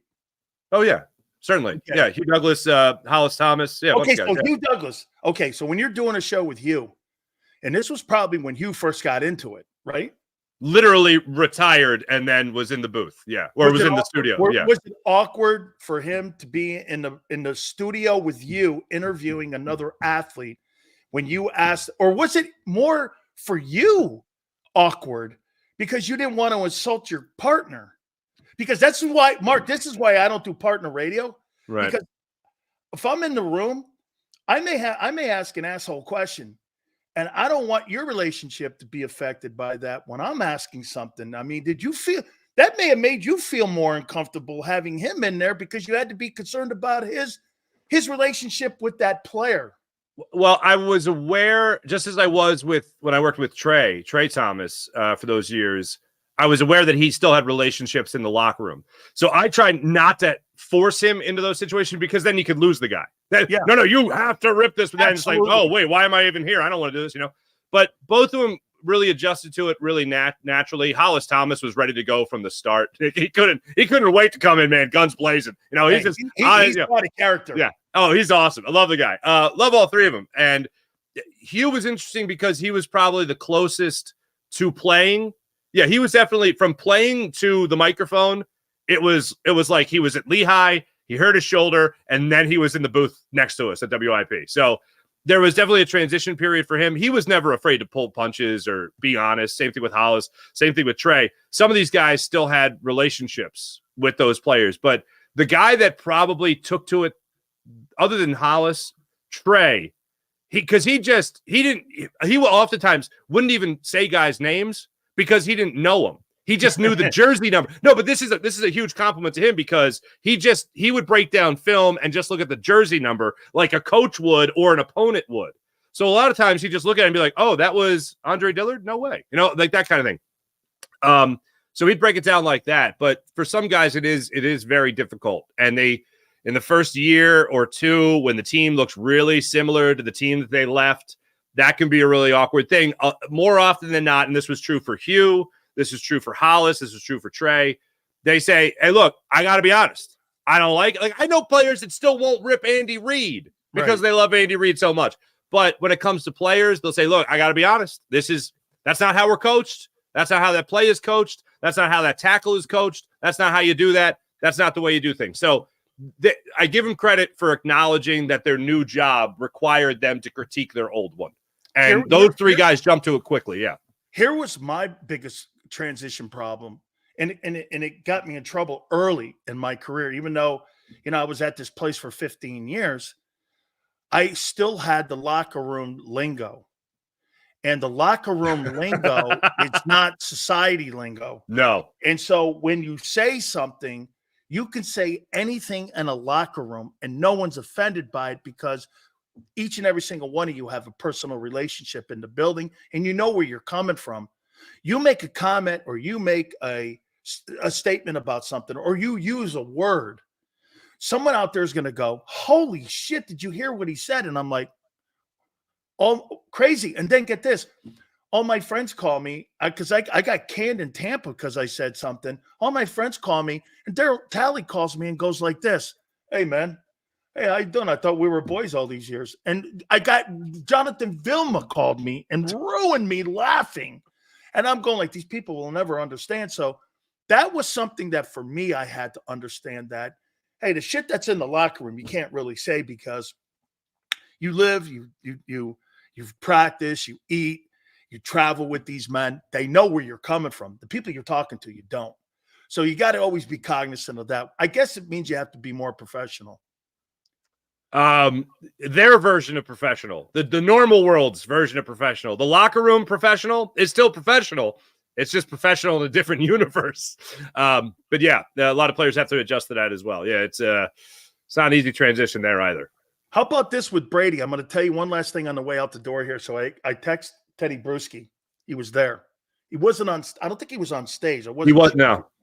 He was there though. And I said, "Were you in the room with Bob Kraft and Belichick walked in there?" He goes, Amendola, Edelman, and Brady and a couple of the guys they were all in there. The Patriot guys were in there, and Robert Kraft had not told anybody. Nobody knew he was going to show up until like hours before the thing because he didn't want to get killed. You know, Jeff Ross threw that thing out there on the massages. So that's why Brady, it wasn't really scripted. He was supposed to be there. He showed up. Wow. No one knew. All of a sudden, Bob Kraft walks in the room and they said you could have heard a pin drop. And every Patriot guy just left, including Brady. They all left. They were in the green room, and those two guys, it was very uncomfortable. And then, wow, for about 15 minutes, these guys were talking, and by the end of the 15 minutes and by the end of the roast, that's when Kraft saluted him and gave him a toast. And those two guys a toast because they kind of aired it out. I think the home run winner for that whole thing was Bob Kraft and Bill Belichick because I think that thing really got ironed out right there.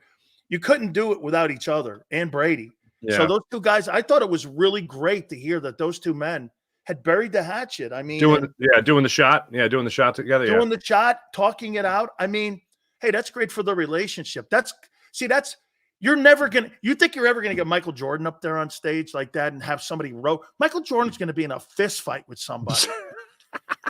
Jordan's not going to be roasted like that. He's going to fight you. He's not a chance. Steve Kerr in the face. Yeah, that's not happening. I agree. I give Tom Brady credit for doing it. Me too. But Sunbeams, didn't it? Absolutely. And I'll say this: comedians I've talked to, they have rules about the roast, believe it or not. And the number one thing, if there's one rule, it's that kids don't get mentioned. You don't talk about somebody's kids. That's it. Oh, that was violated many times over, talking about losing kids in the divorce, leaving your pregnant girlfriend, whatever. And I wasn't offended by any means, but I was just like, oh, damn. Like I was surprised that got brought into it. The Giselle stuff I was not surprised about. But Brady was up there. I noticed he absolutely laughed the hardest when it was Amendola, it was Gronk, Bill Belichick, Robert Kraft, guys like that. Guys he played with, obviously, or played for. That's when he was laughing the hardest. But yeah, it was pretty incredible, man. The whole thing. Me know that not real money was hilarious. Oh yeah, the crypto thing. Me know that not real money. Nikki Glaser was amazing. She crushed it. Absolutely crushed it. Absolutely. Farzy, thank you, my friend. Don't forget to catch him each and every single morning. He kicks off our broadcasting right here on JAKIB Sports. Does a fabulous job. One of the credits to Philadelphia sports media is our friend Mark Farzetta. Thank you so much, my friend. Thank you, brother. Good talking to you. You got it. That is our friend Mark Farzetta. All right. Xander, where are we on the likes here? Help me out here on the likes. I want to get to 255. None. Hey, and wait also. 212? Come on, man. Come on now, folks. Holy cow, man. We're behind here. 212. We got to get it up to 255. 250 minimum. Let's go. Hit the like button. Keep it here, National Football Show. If you missed any of today's show on the JAKIB Media channel, listen to the podcast on your way home. Available on YouTube, Apple, and Spotify.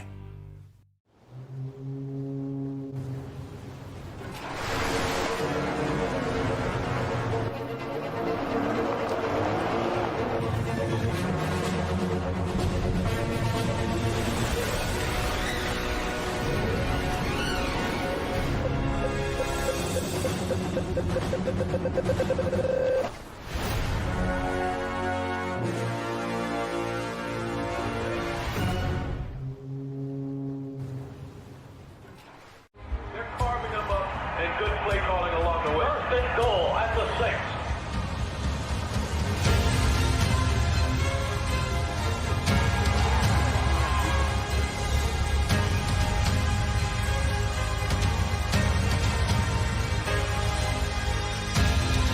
On the field of life, First Trust Bank is there for you.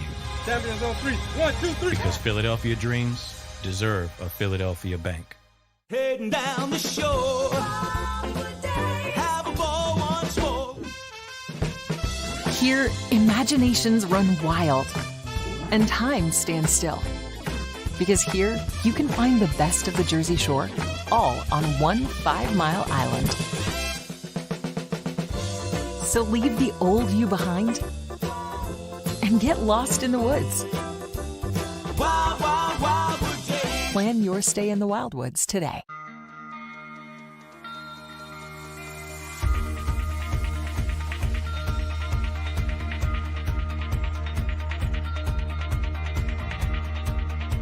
Hi, I'm Jim Muehlbronner, Managing Partner at Del Valle Insurance Group.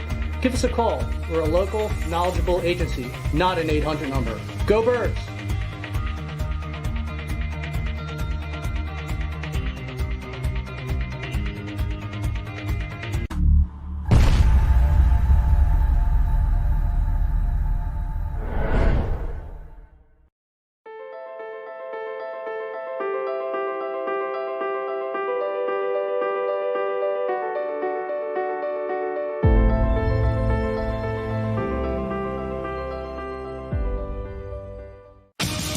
The greatest fans on earth. It's a bold statement, but would you expect anything less from Philadelphia? 58 years of heartache creates a toughness, a grit, a resolve not found in most. Sure, our prayers were answered, but now that we've had a taste, we're looking for more. Pondley Hockey, official partner of the Philadelphia Eagles. EAGLES. Eagles.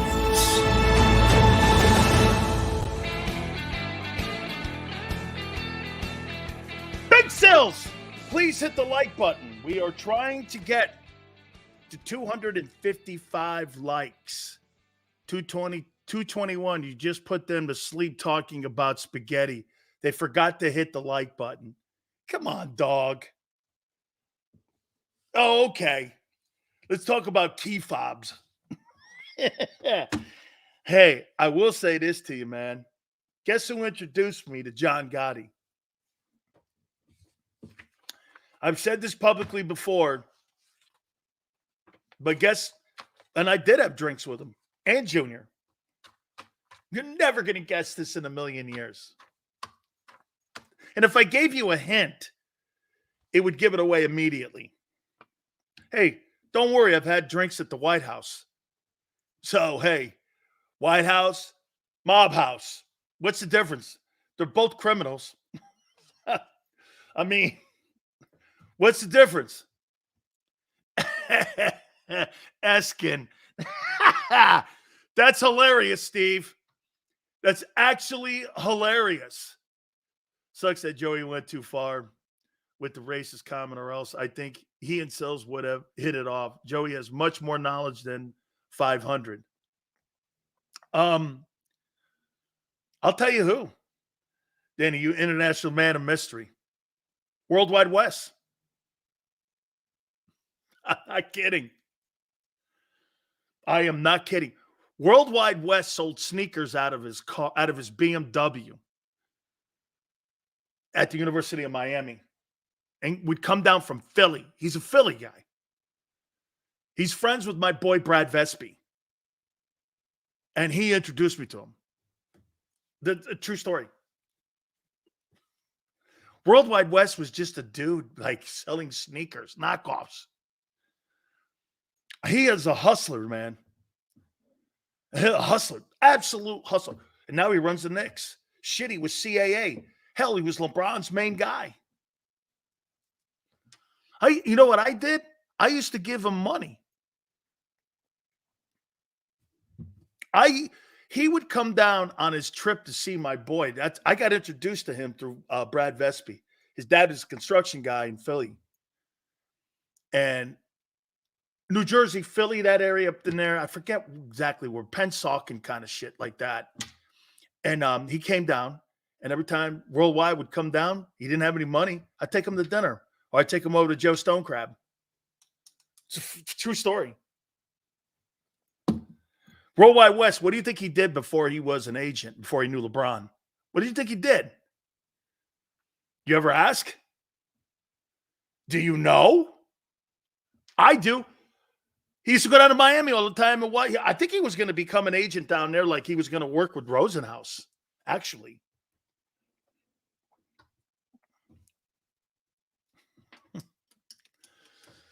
That's an absolute fact.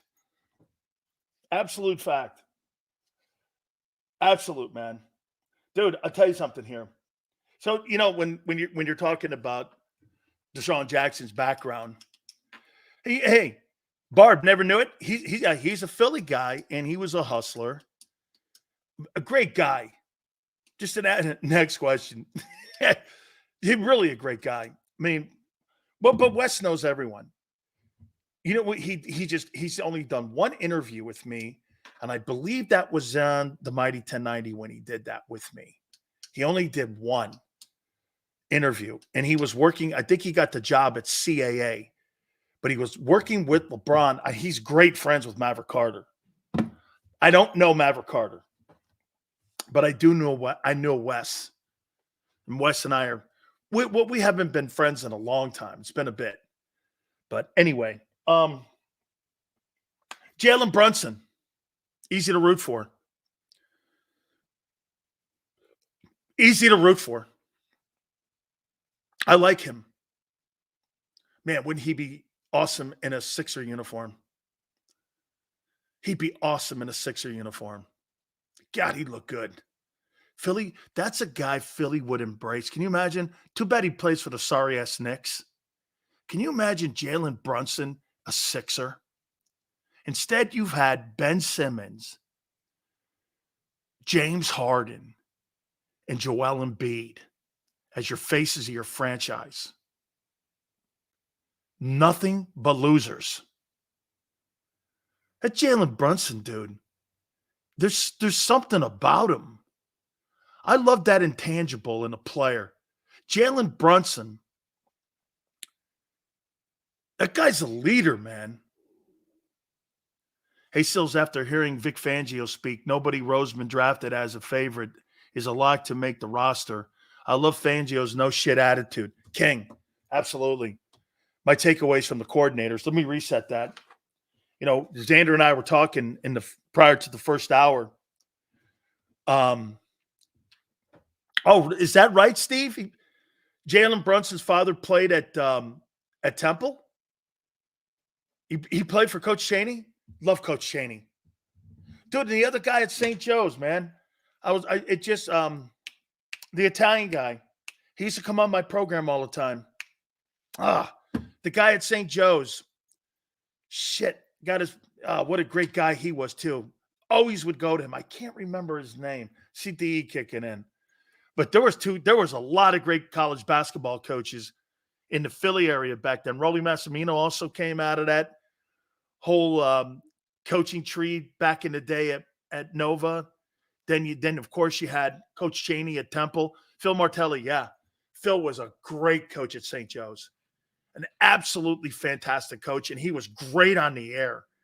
I used to put that dude on the air all the time. Rick Brunson played NBA on the Knicks and other teams. Yeah, man, I tell you what, I just absolutely am rooting for him, and I, without a doubt, going back to what we said and how we started the program, my takeaways from the coordinators today: optimism. Just in the approach. I don't know what it's going to look like. But I'll tell you this. I feel better on May 9th than I did on May 8th about these two guys. And like you said about Vic Fangio, Vic was using words like this. He was doing this shit. Hey, compete. Here were the words. Bernard King was spectacular. Here were the words: compete, player. We have to put them in positions to win. Scheme, terminology. He wasn't talking to one guy. He was talking to the group. You have to understand something. Hey, I'm trying to get to 250 likes. Got 30 minutes. You got to understand something when you get an old school guy like that. He made me feel like the coaches that I was under. They weren't talking to one dude, talking to the group. I don't want you talking to one person. You can't talk to one defensive guy. You got to talk to them as a group. You talk to offensive guys. Hey, this is probably going to be where you guys are going to see the difference between my mentality for the defensive guys and the offensive guys. You could talk to the offensive guys soft. Talk to A.J. Owens. Talk to Jalen. Kiss all their asses over there because they need it. Defensive guys, I don't want you talking to me like that. I want you to talk to us. Because tackling and playing defense is not a position. It's an attitude. You got to have an attitude to play over there.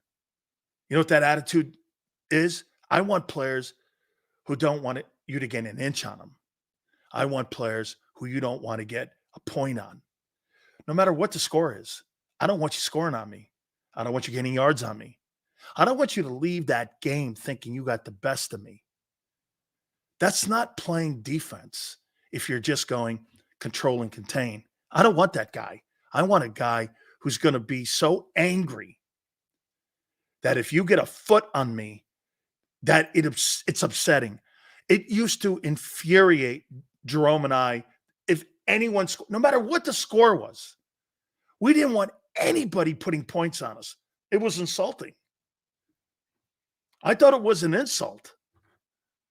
I mean, you're beating a team 46-0. They get 3 points on you. You're walking off the field. You know what you're thinking? Man, they drove 70 yards to get 3 points. Shit. We couldn't do one goddamn series of sequence of plays to stop that. Damn. See, if you think like that, they'll never score on you or you'll never lose. You know, I got I want players that put a hat on you. Mr. International, I'm gonna tell you something that my uncle had from Coach Lombardi that I have framed, and I'll show it to you guys. It's a little cue card, and it's framed, and Coach Lombardi wrote it. And it said this, and I think I've told some of you this. He was always under this. Hey, man, we're always going to strive for perfection, knowing full well we're not going to get there. We're going to do everything in our power to go for perfection. We may not get there, but we're going to learn to live with greatness. And there lies the difference between the great teams and the bad teams. Some teams just want to get to the playoffs or 10-1, have a good seasonal record. That's why when you guys talk to me like that, do you know I don't really respect that when you do that. It's 10-1. Hey, we've won 25 regular season games. That doesn't mean anything to me. At the end of the day, you've got to learn to live with greatness, striving for perfection. You see, Lombardi was the offensive coordinator on those giant teams my uncle played on. And the D coordinator was Landry. Those were the two assistant coaches. And that's why they went to 6 championship games. Is because they had assistants like that on the team. Constantly looking for perfection. Striving for perfection. Hey, Barb, Lombardi was a guest at Robustelli's home all the time. They were great friends. Saw him at his death, I think in 73. I think it was 73 when Coach passed away when he was the head coach of the Redskins. I mean, It was the Giant and Packer players that came to his bedside when he died. I think he died in D.C. He had taken the Redskins to a winning record for the first time in decades with Jurgensen as the quarterback, and then he got sick. But he was already sick in Green Bay. He is from New Jersey. That's why you have that rest stop there in New Jersey. No, he's from Brooklyn. He's from Sheepshead, New York. Barb. He's from Sheepheads, New York. That's where, and then he went to St. Cecilia. I think he went to St. Cecilia. I think that's the name of the high school in New York. It's no longer around. And he's from Sheepshead Bay in New York. That's where Lombardi's from. I remember seeing the Packers drafting Edwin Cooper and Javon Bullard. I think Vic Fangio's guy at linebacker, he already is singling out Zach Bond. Could be. I'll tell you what. Hey, King, you may see a conflict between Vic and the front office. You may see a conflict. He ain't talking about Howie's guys the way these other guys do. He's old. Xander said it too. He's old school, dude. That guy's not talking. Like a guy who's going along with the front office. The way he talked about Bryce Huff, Bryce Huff didn't really start in New York. He was more of a situational guy. That's kind of how we'll use him here, and we'll put him in situations. He may drop in coverage. I don't know yet, but that's how we're going to play. I'm like this. Howie just paid him $18 million. You're not going to put him on the field every down? That's a waste of a sign. You're not playing a guy you paid $18 million to, and you're not starting him? Okay. How are you justifying that? Vic hasn't done shit in 50 years. Happy about the experience he brings, but he hasn't accomplished shit in this league. Okay. I thought that was why Vic got rid of Reddick, because he was not going to be on the field. Senor, I agree now. He probably told Reddick the same thing. You're a situational player. You're not going. And so you know what the Eagles probably did, Senor? Well, if we're going to have a situational player at $15, $16 million, let me get a younger guy. That's kind of probably what they thought. Because it just makes sense. It makes more sense now listening to him that he wasn't going to play Reddick 3 downs. I don't believe that. I just don't. You can hear him. Well, you see, Ty, once again, you can hear what a coach wants to try to accomplish and what he's installing. And all you have to do is listen for the right things. You see, you have no idea what even he's talking about. You just hear a guy talking about a couple things that you think you know what you're saying. When a guy talks about terminology and he talks about, well, you know what? We'll put him in a situation. These are his. Get this. Ty's giving me shit for Vic's words. Well, we'll put him in a situation because, in New York, he didn't start. So we'll probably try to play him the same way. That's exactly what he said. Oh, no, I didn't say it. Vic said it. He really didn't start in New York. So we'll probably play him the same way. Those are his direct words.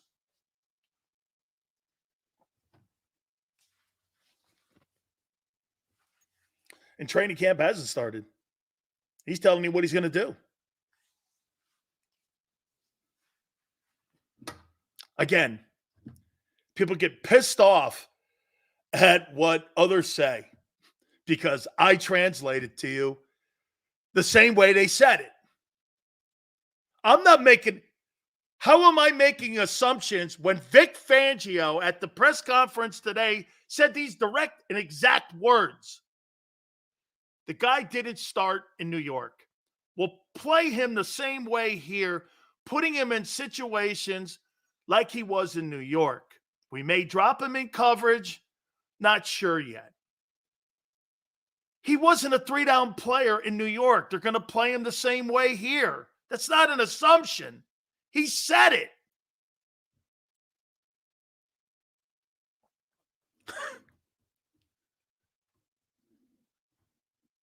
Whatever, guy. Go back and listen to the interview. Here's another one. Here's another one that'll piss this guy off because he doesn't like the way people say things. Howard Eskin earlier today talking about Jason Kelce saying that Hurts can't read blitzes.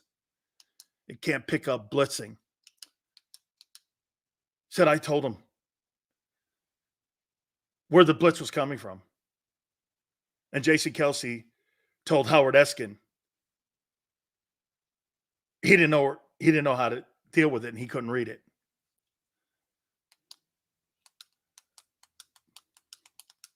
That's what Howard said that today. Oh, I guess that's an assumption too. That Hurts can't pick up blitzes. Jason Kelce said that. So you had this week, you had a player in Gainwell saying that the front office had a disconnect. And now you have Jason Kelce saying that Jalen Hurts can't read blitzing. Jeez.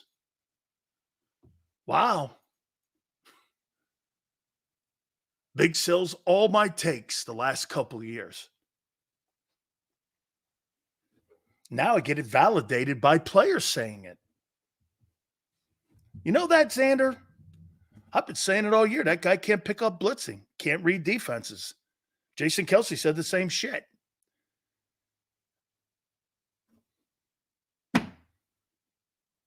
Eskin is a liar. You hear what Taylor just said? Eskin's a liar. So the sideline reporter that works for the Philadelphia Eagles is going to throw something out there to jeopardize his job. He was told to say that because it puts Hurts on notice. He's not on the hot seat. It just put him on notice. You don't put things like that out there. You don't say shit like that because you get called in your boss's office. The Eagles are pissed off that you said that. The Eagles call my bosses when I say shit. You imagine saying something like that Jalen Hurts can't read blitzing.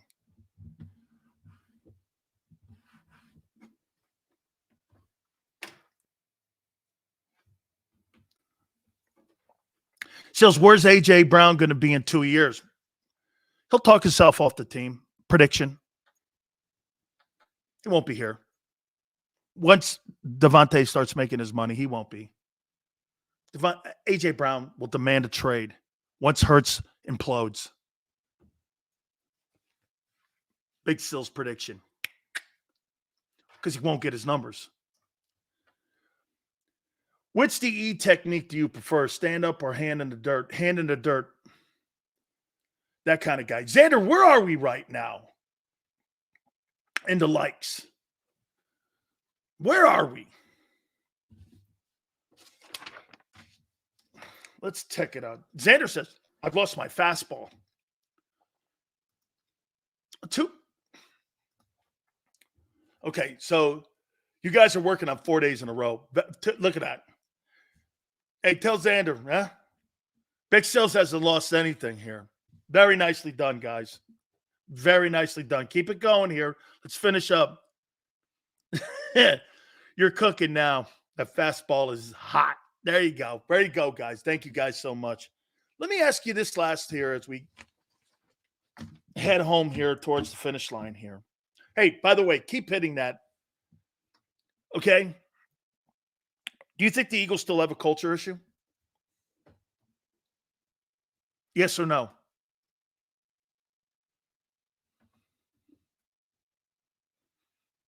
You think there's still a culture issue? Have they resolved it?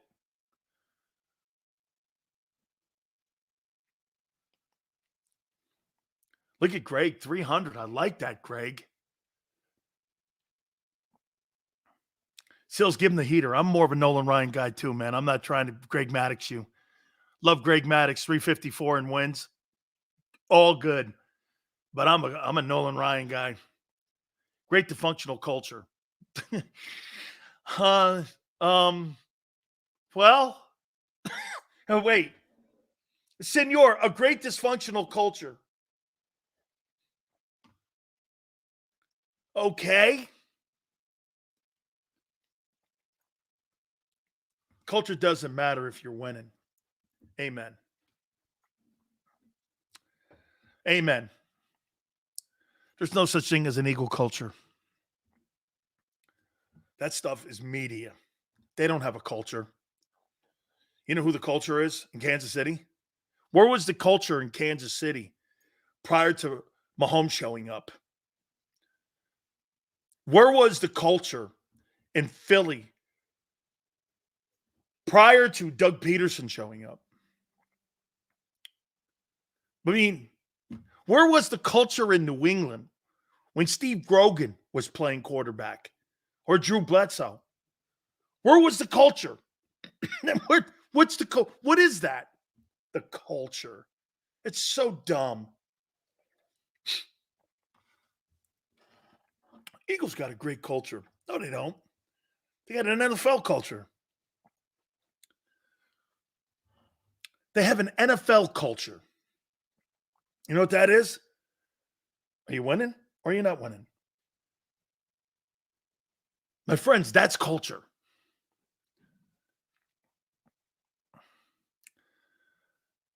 Sills with the double cup. How you doing? That's right. I see that there. You know, you got that there. That's right, man. Yeah. Woo! Hey, Bob Lang, this is for you, Junior.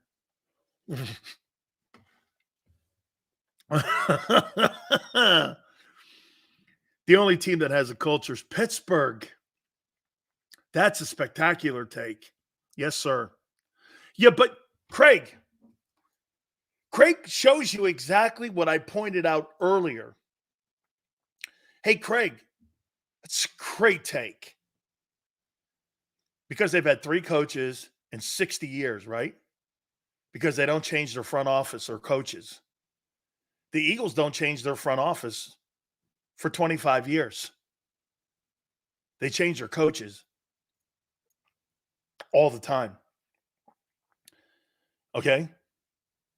Nick Sirianni's been here since 2021. It's 4 years. It's not 5 years.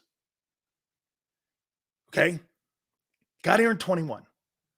Doug was fired in 20. It's 4 years. He's starting his 4th year. How you doing? Not 5 years. The head coach hasn't been in the building as long as many of the guys that are in Howie's building and the analytic guys. Think about that. You got guys in the building that are there 30 years. That's your culture. The coaches are insignificant, whether it's Doug, Andy, Nick. They don't matter. They don't buy that. Pittsburgh, the coach matters. There's a difference between you and the Steelers. The difference between you and the Steelers, you got a great owner. I agree with John McMullen. He's a great owner. He gets in the way a bit. You think Art Rooney gets in the way? No. Art Rooney doesn't get in the way. He lets his people do their job. You know how they hired Mike Tomlin? Art Rooney Jr. went on a ride. They picked him up in his Lincoln. Went on a ride around Pittsburgh. Took him around Pittsburgh. Dungy had recommended him. And after the ride, Art Rooney hired him. Said, this is the guy we want to take over for Cower. 3 coaches since 1969, January 14th. I've said this to you before. There's been more popes, presidents, than there have been head coaches in Pittsburgh. Now, I think the Steeler way has kind of waned a bit the last decade because you got to win Super Bowls. It can't just be getting to the playoffs and not having a losing record. That can't be the benchmark in Pittsburgh anymore. And that's why I think they went and got Russell Wilson. It can't be, hey, Mike Tomlin hasn't had a losing record in his 17 years as head coach. That's not the barometer that you want, and that's not the benchmark you want in Pittsburgh. It's got to be Super Bowls. It's got to be. They hung on to Roethlisberger too long. They needed to move off him, but they hung on to the very end, and it was a mistake.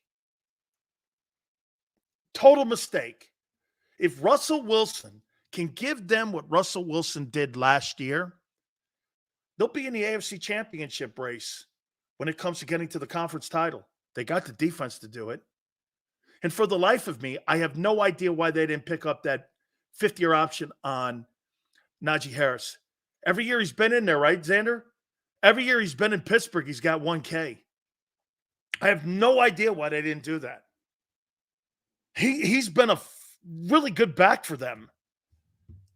I have no idea why they did not give him that and pick up that fifth-year contract extension. I don't think it's such a thing as old Jalen or new Jalen. He is who he is. Yeah, but you got to evolve. Brady evolved from early Brady to later Brady. And that comes with experience. More teams should take after the Green Bay model and let the quarterback sit and learn for a few years behind a guy that's been doing it for years. And you're going to always upset the guy. Hey, Amber, I threw this statistic out a couple months ago. It's one of the craziest things I've ever seen. In the last 32 years, only 3 quarterbacks have taken 92% of the snaps in Green Bay. Favre, Rodgers, and now Love. 97% of the snaps in Green Bay have been taken by 3 men. Now, have they underachieved in Green Bay? You win 1 title with Favre and you win 1 title with Aaron Rodgers. You know why? They don't have ownership. Remember, that's the only NFL team that's not with an owner. It's a board of directors. Green Bay is the only weird setup like that where there's not an owner. It's a board of directors. And there's not really one guy that comes down and makes decisions. It's a board decision. Now, they've got presidents and such that have done a nice job there, but 2 Super Bowls in the last 32 years, I don't know. And their quarterbacks were Favre and Rodgers. You think that's a little bit underachieving? I do. Still a great number that you've been able to do those things. But for me, underachieving here a little bit. I like what Green Bay did with Love. So, hey, Rocksteady, are you going to pay him $55 million? That's what the Green Bay Packers have to decide. I will always love Jordan Love for the way he beat the Cowboys. Charlie, I did not see it at the beginning of the year. I thought he was wobbling and really struggling. That Matt LaFleur did a hell of a job with him. Sirianni is a bum. Look at Ty sticking with the bum. Was fighting for his job. 3 straight playoffs. Sirianni and Hurts. That doesn't sound like a winning combination to me. Who do you trust more, Matt LaFleur or Jordan Love?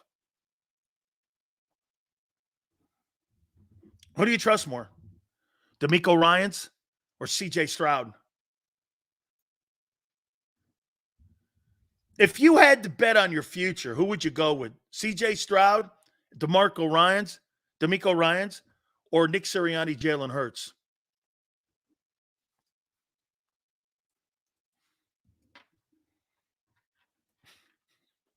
Shit, Deshaun Watson is going to drop 500 yards passing. I know, old man Vic. I'm kidding. Xander, where are we right now in the total? Help me out here, brother. Where are we in the total right now? Let's see here. 259. Let's see if we can round it up here with 265. Let's try that one. All right, let's take a timeout, hit the like button. Keep it here, National Football Show. If you missed any of today's show on the JAKIB Media channel, listen to the podcast on your way home. Available on YouTube, Apple, and Spotify.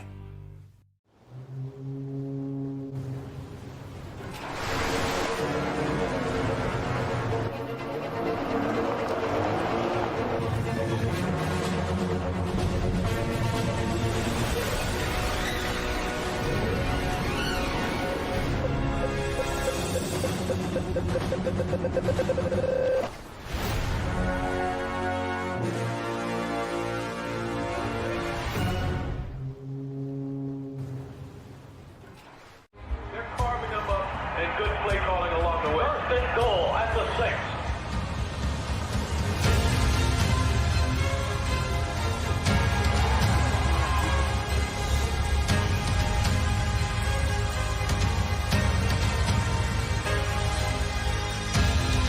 On the field of life, First Trust Bank is there for you Champions on 3. 1, 2, 3. because Philadelphia dreams deserve a Philadelphia bank. Heading down the shore. Have a ball once more. Here, imaginations run wild and time stands still. Because here, you can find the best of the Jersey Shore, all on one 5-mile island. So leave the old you behind and get lost in the woods. Wild, wild, wildwood days. Plan your stay in the Wildwoods today.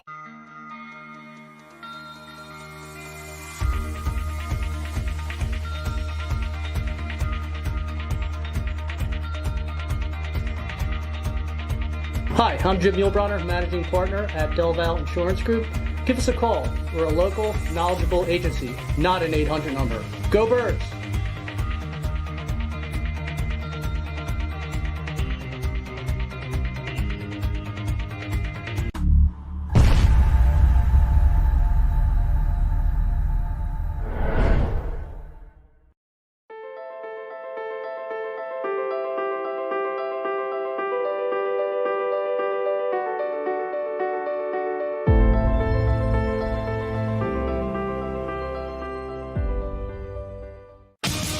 The greatest fans on earth. It's a bold statement, but would you expect anything less from Philadelphia? 58 years of heartache creates a toughness, a grit, a resolve not found in most. Sure, our prayers were answered, but now that we've had a taste, we're looking for more. Pondley Hockey, official partner of the Philadelphia Eagles. EAGLES. Eagles.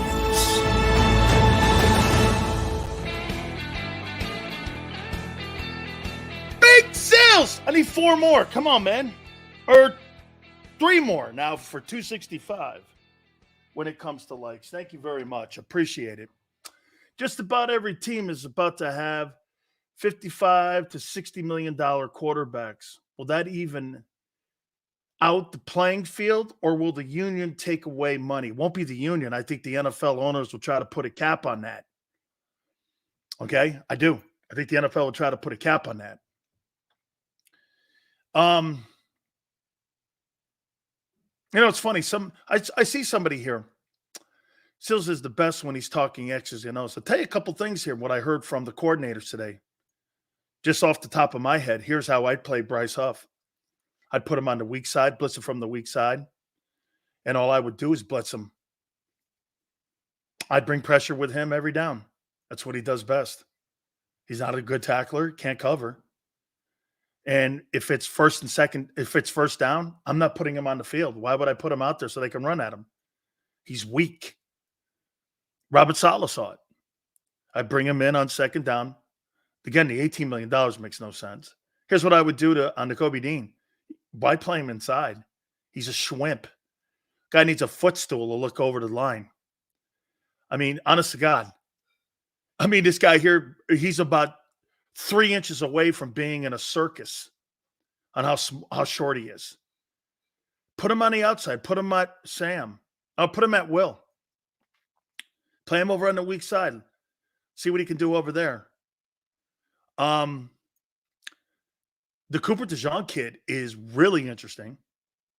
I'd play him at both. I'd play him on nickel, and I would play him at corner first, but I would also get him reps at Gardner Johnson's spot. Okay.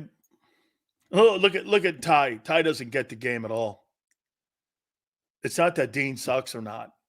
Howie drafted him. I got to play him. I'm the coordinator. Howie gives me the people to play, guy. I have to play who's on the field. Didn't you hear Vic say that today?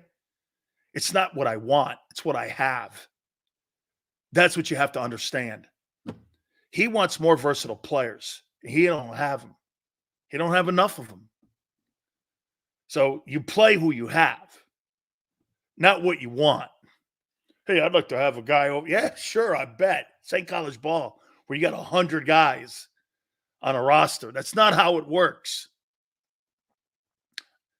Hey, I'm going to put the guy out there, and I'm going to put a really good corner and linebacker. You ain't got him on your roster right now. You don't. I mean, Trotter plays bigger than Dean. I agree to that. I do. I agree to that.